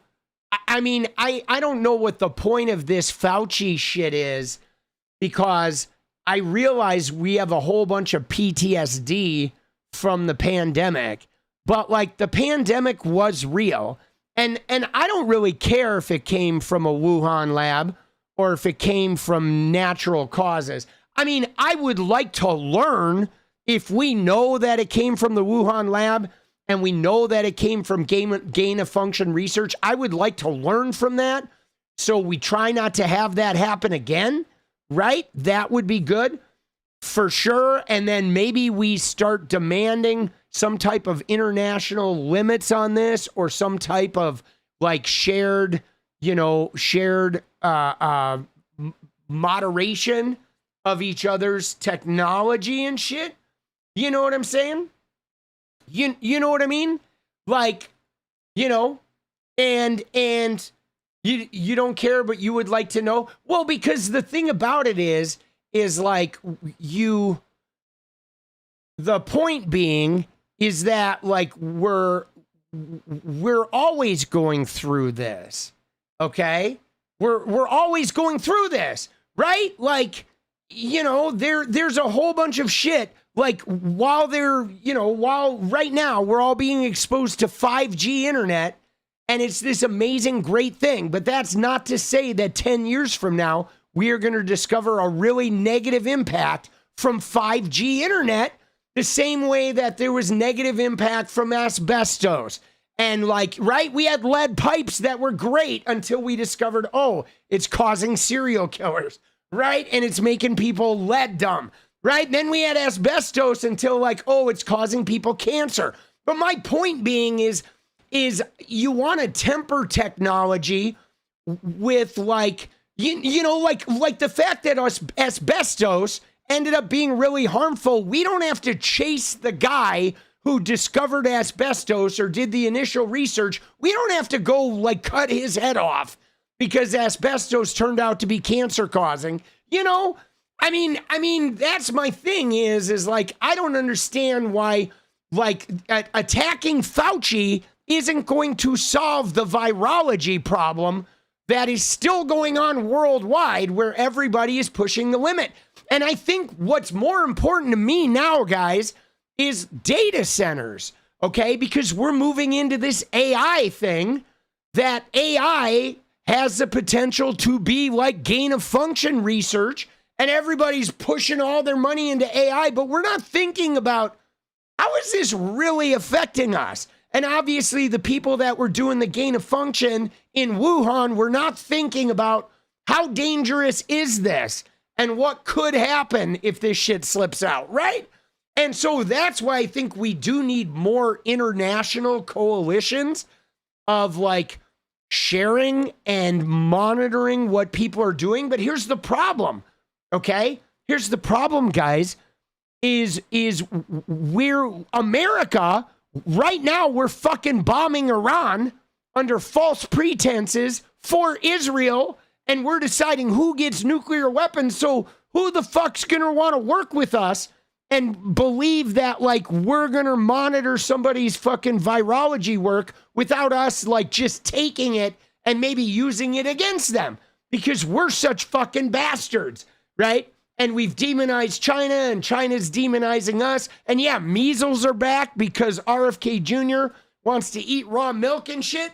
So I guess my point is instead of prosecuting Fauci and demonizing China and doing all this bullshit, we should be trying to forge some type of global virology network that is like a bunch of countries working together. You know what I'm saying? Doing responsible research with like a type of transparency, right? And instead, though, we're looking for somebody here to blame and to hold responsible, and then we're going to keep being distrustful of everybody, and we're going to keep like doing secret research until something leaks or something breaks, right? But like I feel like the Fauci thing is more of a way of buttressing like anti-China sentiment by being like, aha, he's the problem. China's the problem and this guy's the problem, but China's the enemy. And so we're going to punish Fauci, and now we're going to build an enemy to China because China is the enemy. Like they're trying to create this thing that allows America to be more aggressive and offensive and fucking problematic. You know what I'm saying? You know what I mean? Like that type of shit is like really, you know, I don't know. I was getting into it with some guys on the internet about Hassan's producer, right? And he was like made some videos about China and these fucking whatever. These like centrist Democrats are like, this guy's a Chinese propagandist. And it's like, no, he's not. He's just saying don't like discount China. Like this idea that China is not all bad. And even the communist government of China or the socialist government of somewhere or the whatever government of wherever, there are good things in these other types of government that like, you know, that we should be borrowing the good shit from China that they're doing and incorporating it instead of just being an enemy with them, right? And everything China does, we can't do, right? It's like, you know, I mean, the whole point is incorporating all the good, you know, but we're still in this imperialism. Like America is still, especially under Trump, is being very imperialist. And you know, but China did do some really good shit with rail and with infrastructure investments and with, you know, and I mean, we've just been hoarding fucking wealth and making, you know, widgets and shit in China, but they've really been investing in a lot of corners of their country's infrastructure and we haven't. You know what I'm saying? And I mean, that shit is like, I don't see why we can't look to them and get some good ideas from them. You know what I mean? And like, I don't know, dude, this shit is like crazy. One is, I agree with you on the substance of it, meaning that even if it's true that the scientists working on it, or maybe even the government official that ordered it, cared to create a defense against viruses, artificially creating a virus to try to find a defense to it is not a good idea. No, it doesn't make sense. Okay, I mean, that is kind of how you go, I think. I mean, a little bit. Sense. Right. So no, I get some of the logic of it, but it is taking extraordinary risk, and it's creating risk that you didn't have before to maybe deal with a risk you might or might not have later. So if I just look at it from a logical basis, I would not take that kind of risk, even if you meant well. Okay, so that is a very controversial thing to do, and we never discuss it. We never have a debate about it. Right. The government just orders it and says, "Yeah, go ahead, take that wild risk." And yeah, but see, the dude, this is so funny, bro. They're pretty dumb. I mean, they're kind of dumb because I don't want to. Okay, I don't want to fucking, you know, I don't want to like I don't want to like discount the severity of scientists going way beyond. And guys, again, going back to the AI, I feel like we're doing this now with AI, guys.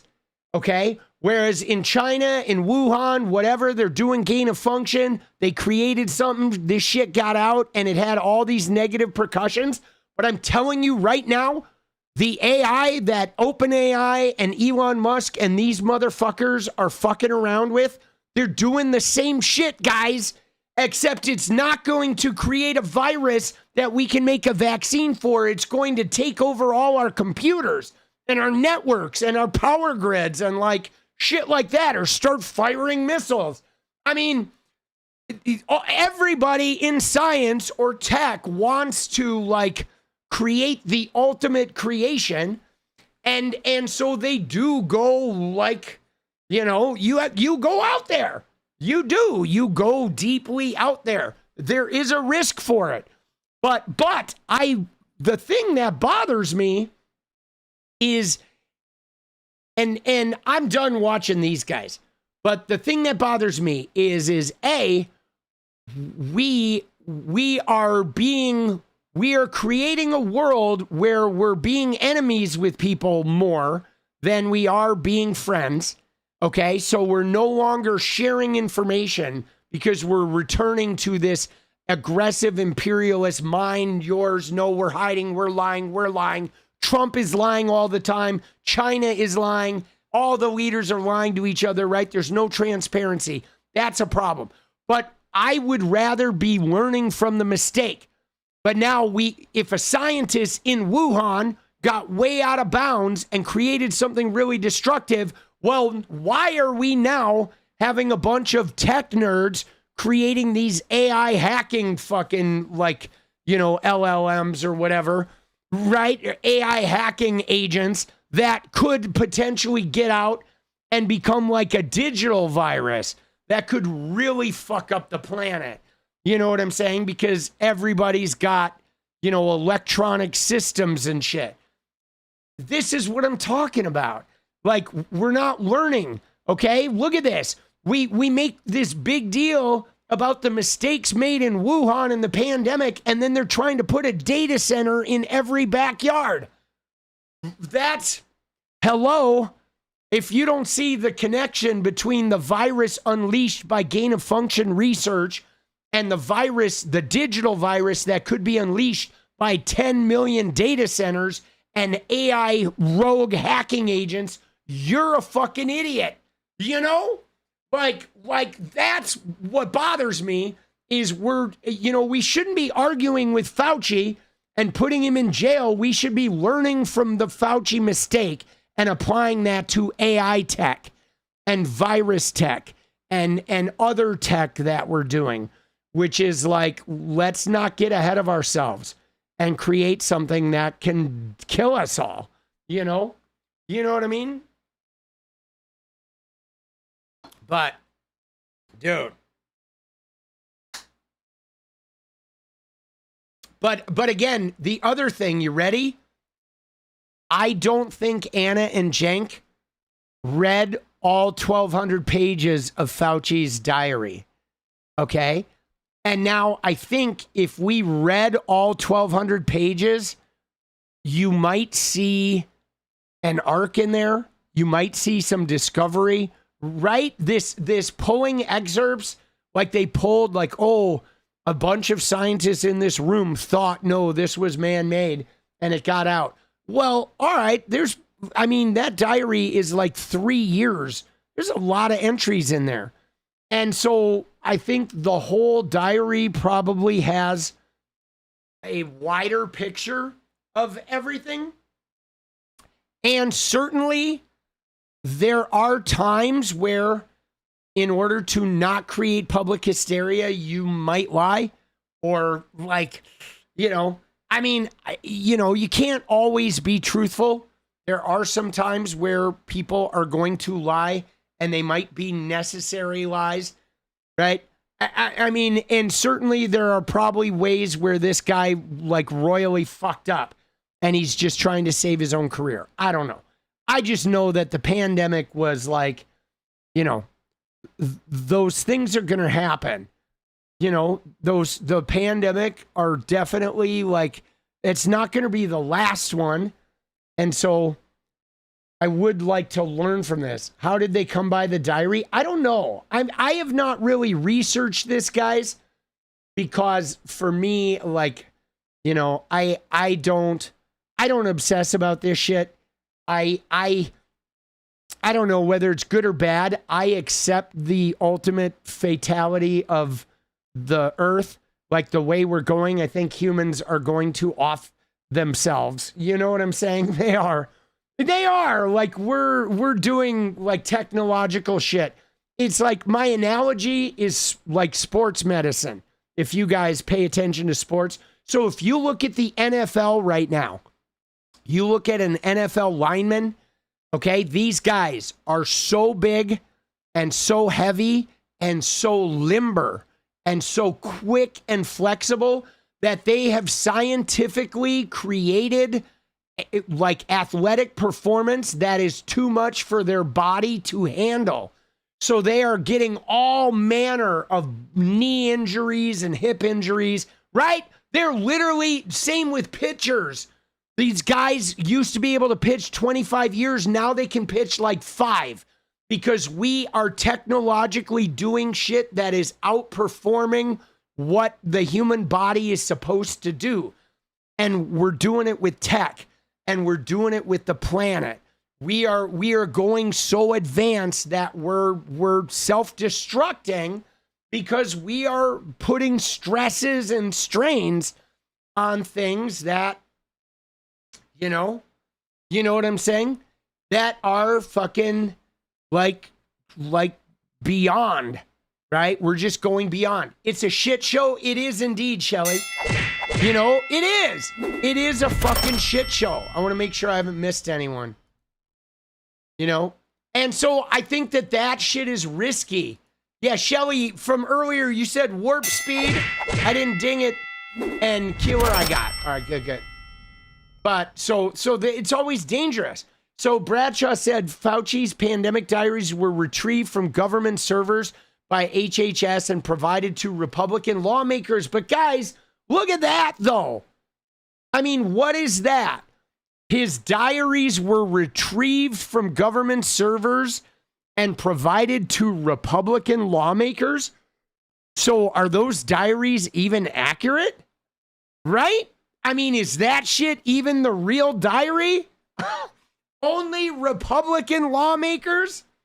Like, what are we doing, guys?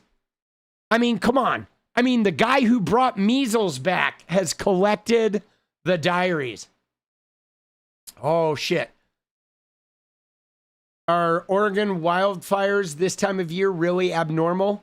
I mean, they're an August thing.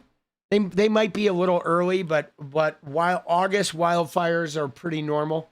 It depends on how dry it is. It's been pretty dry, though. All right. But, dude, I got to go. I was going to have a short stream tonight. He's old and dumb. I mean, dude, he's 85 years old, right? Fauci, he's an old man.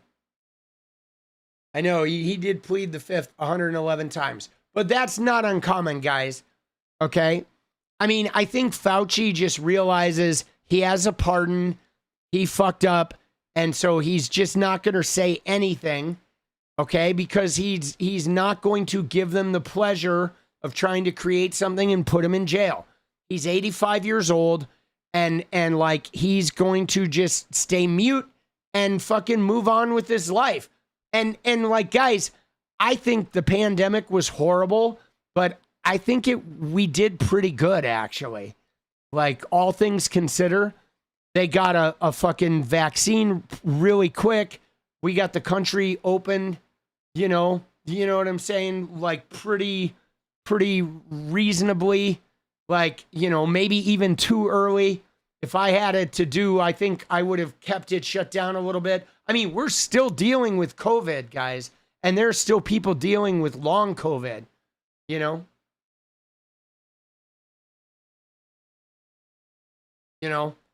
I mean, I'm still getting COVID boosters, I am. I'm treating it like a flu shot. Me personally, I don't have an issue with it.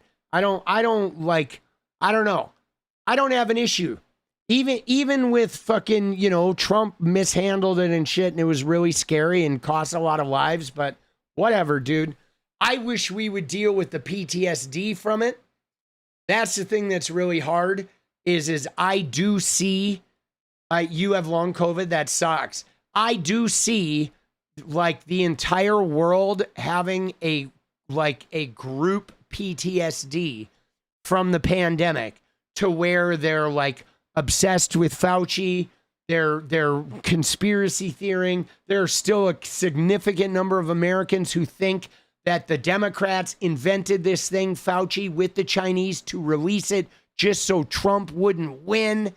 I mean, there are some crazy, like there's PTSD, like crowd level, societal level PTSD that we're grappling with. And so, you know what I'm saying?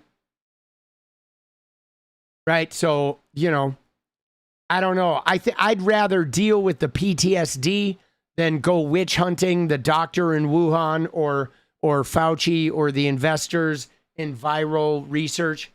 You know what I'm saying? I mean, I mean, if I was Fauci, I would have pled the fifth on all of it too. Right? You know what I'm saying? Get the shingles vaccine. So I've already had shingles once, and I did get the shingles vaccine too. I have my other shot on Tuesday, my second shot. So I have gotten, the vaccines. I'm getting them, but I also had shingles, and it sucks, dude. That was like about as fucking painful of an experience, dude. That shit was gnarly, dude. Unpleasant. But all right, you ready? Let's go. It's dance time, guys. Let's go, baby.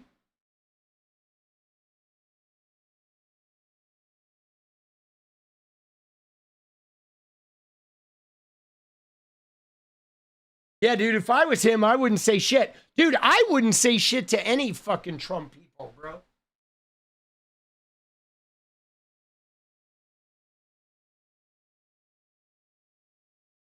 I would, if I were them, if I was Fauci, here's what I would do.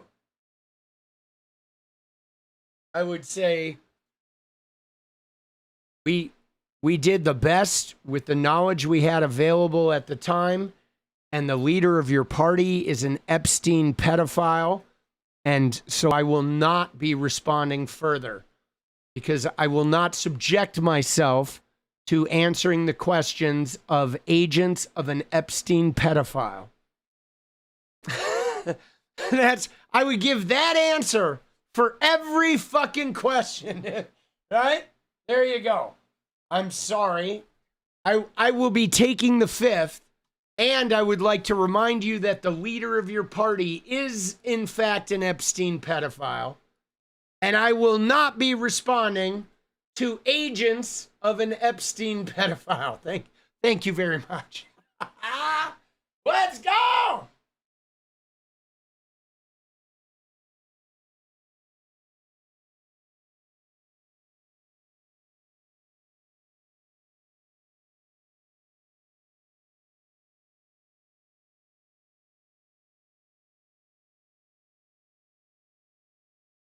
That meme I made of Haley Stevens, Here, if you search, I think if you search on my Twitter, if you go to my Twitter and search 𝗙𝗧, let me see. Yeah, if you go to my Twitter and search 𝗙𝗧, you'll find it, Natalie. I have a tweet that says, I don't know, man. I think the 𝗙𝗧 Stevens ads are a little weird, right?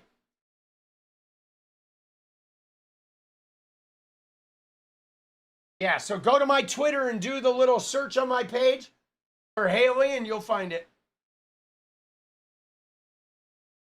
Oh, you ready, guys? Who's ready to dance, baby? Oh, dude, I have a Taco Bell bean and cheese burrito with rice in the fridge that I'm about to heat up from last night. I saved one. Let's go. Let's go.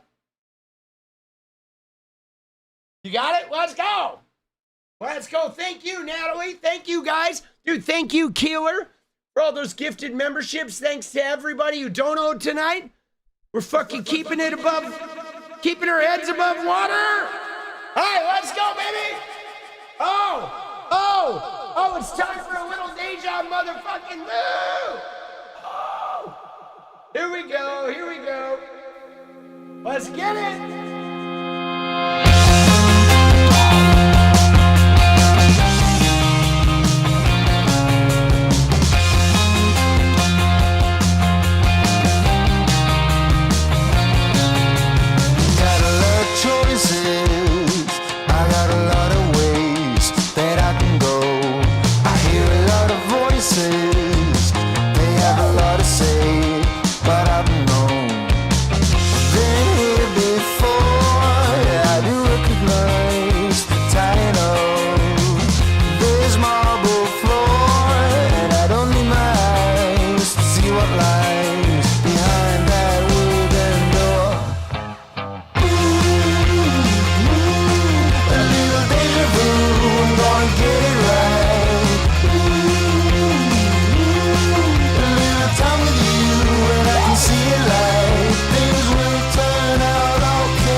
Taking a little liberty with the dance there.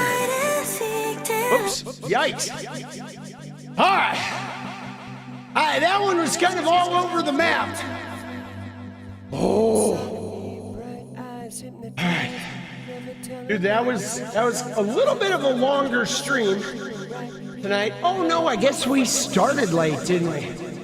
I forgot about that. All right, love you guys. I'm gonna go eat some food.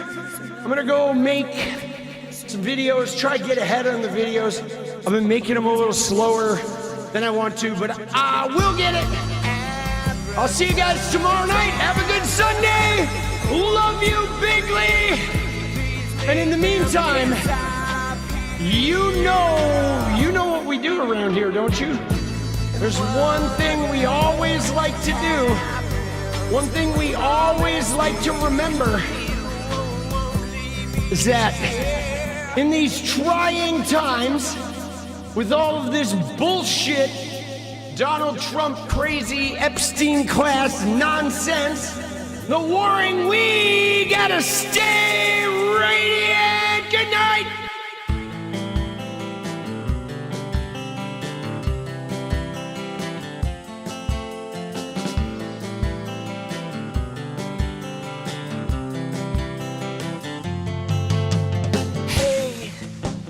I just wanna change the world.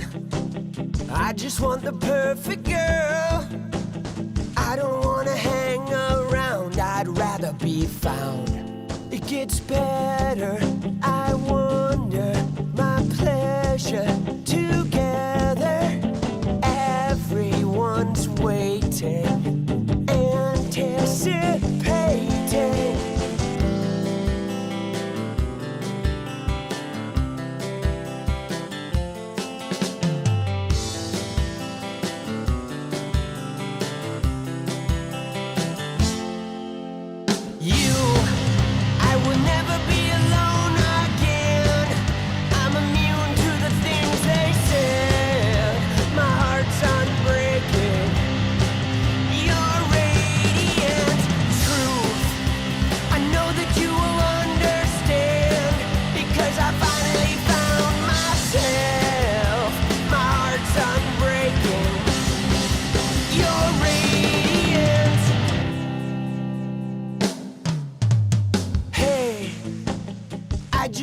Change the world, but I'm not gonna wait my turn.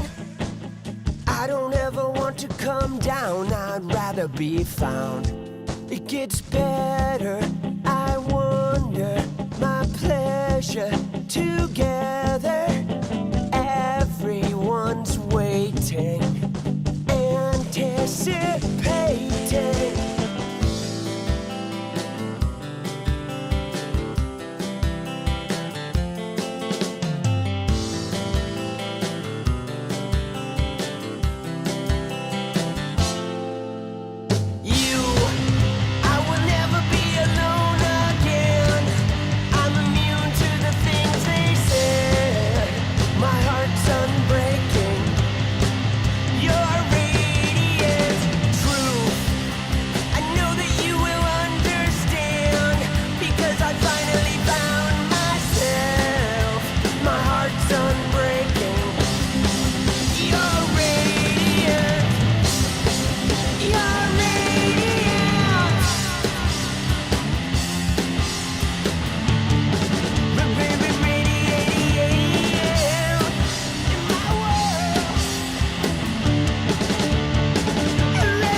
It's about you. I would never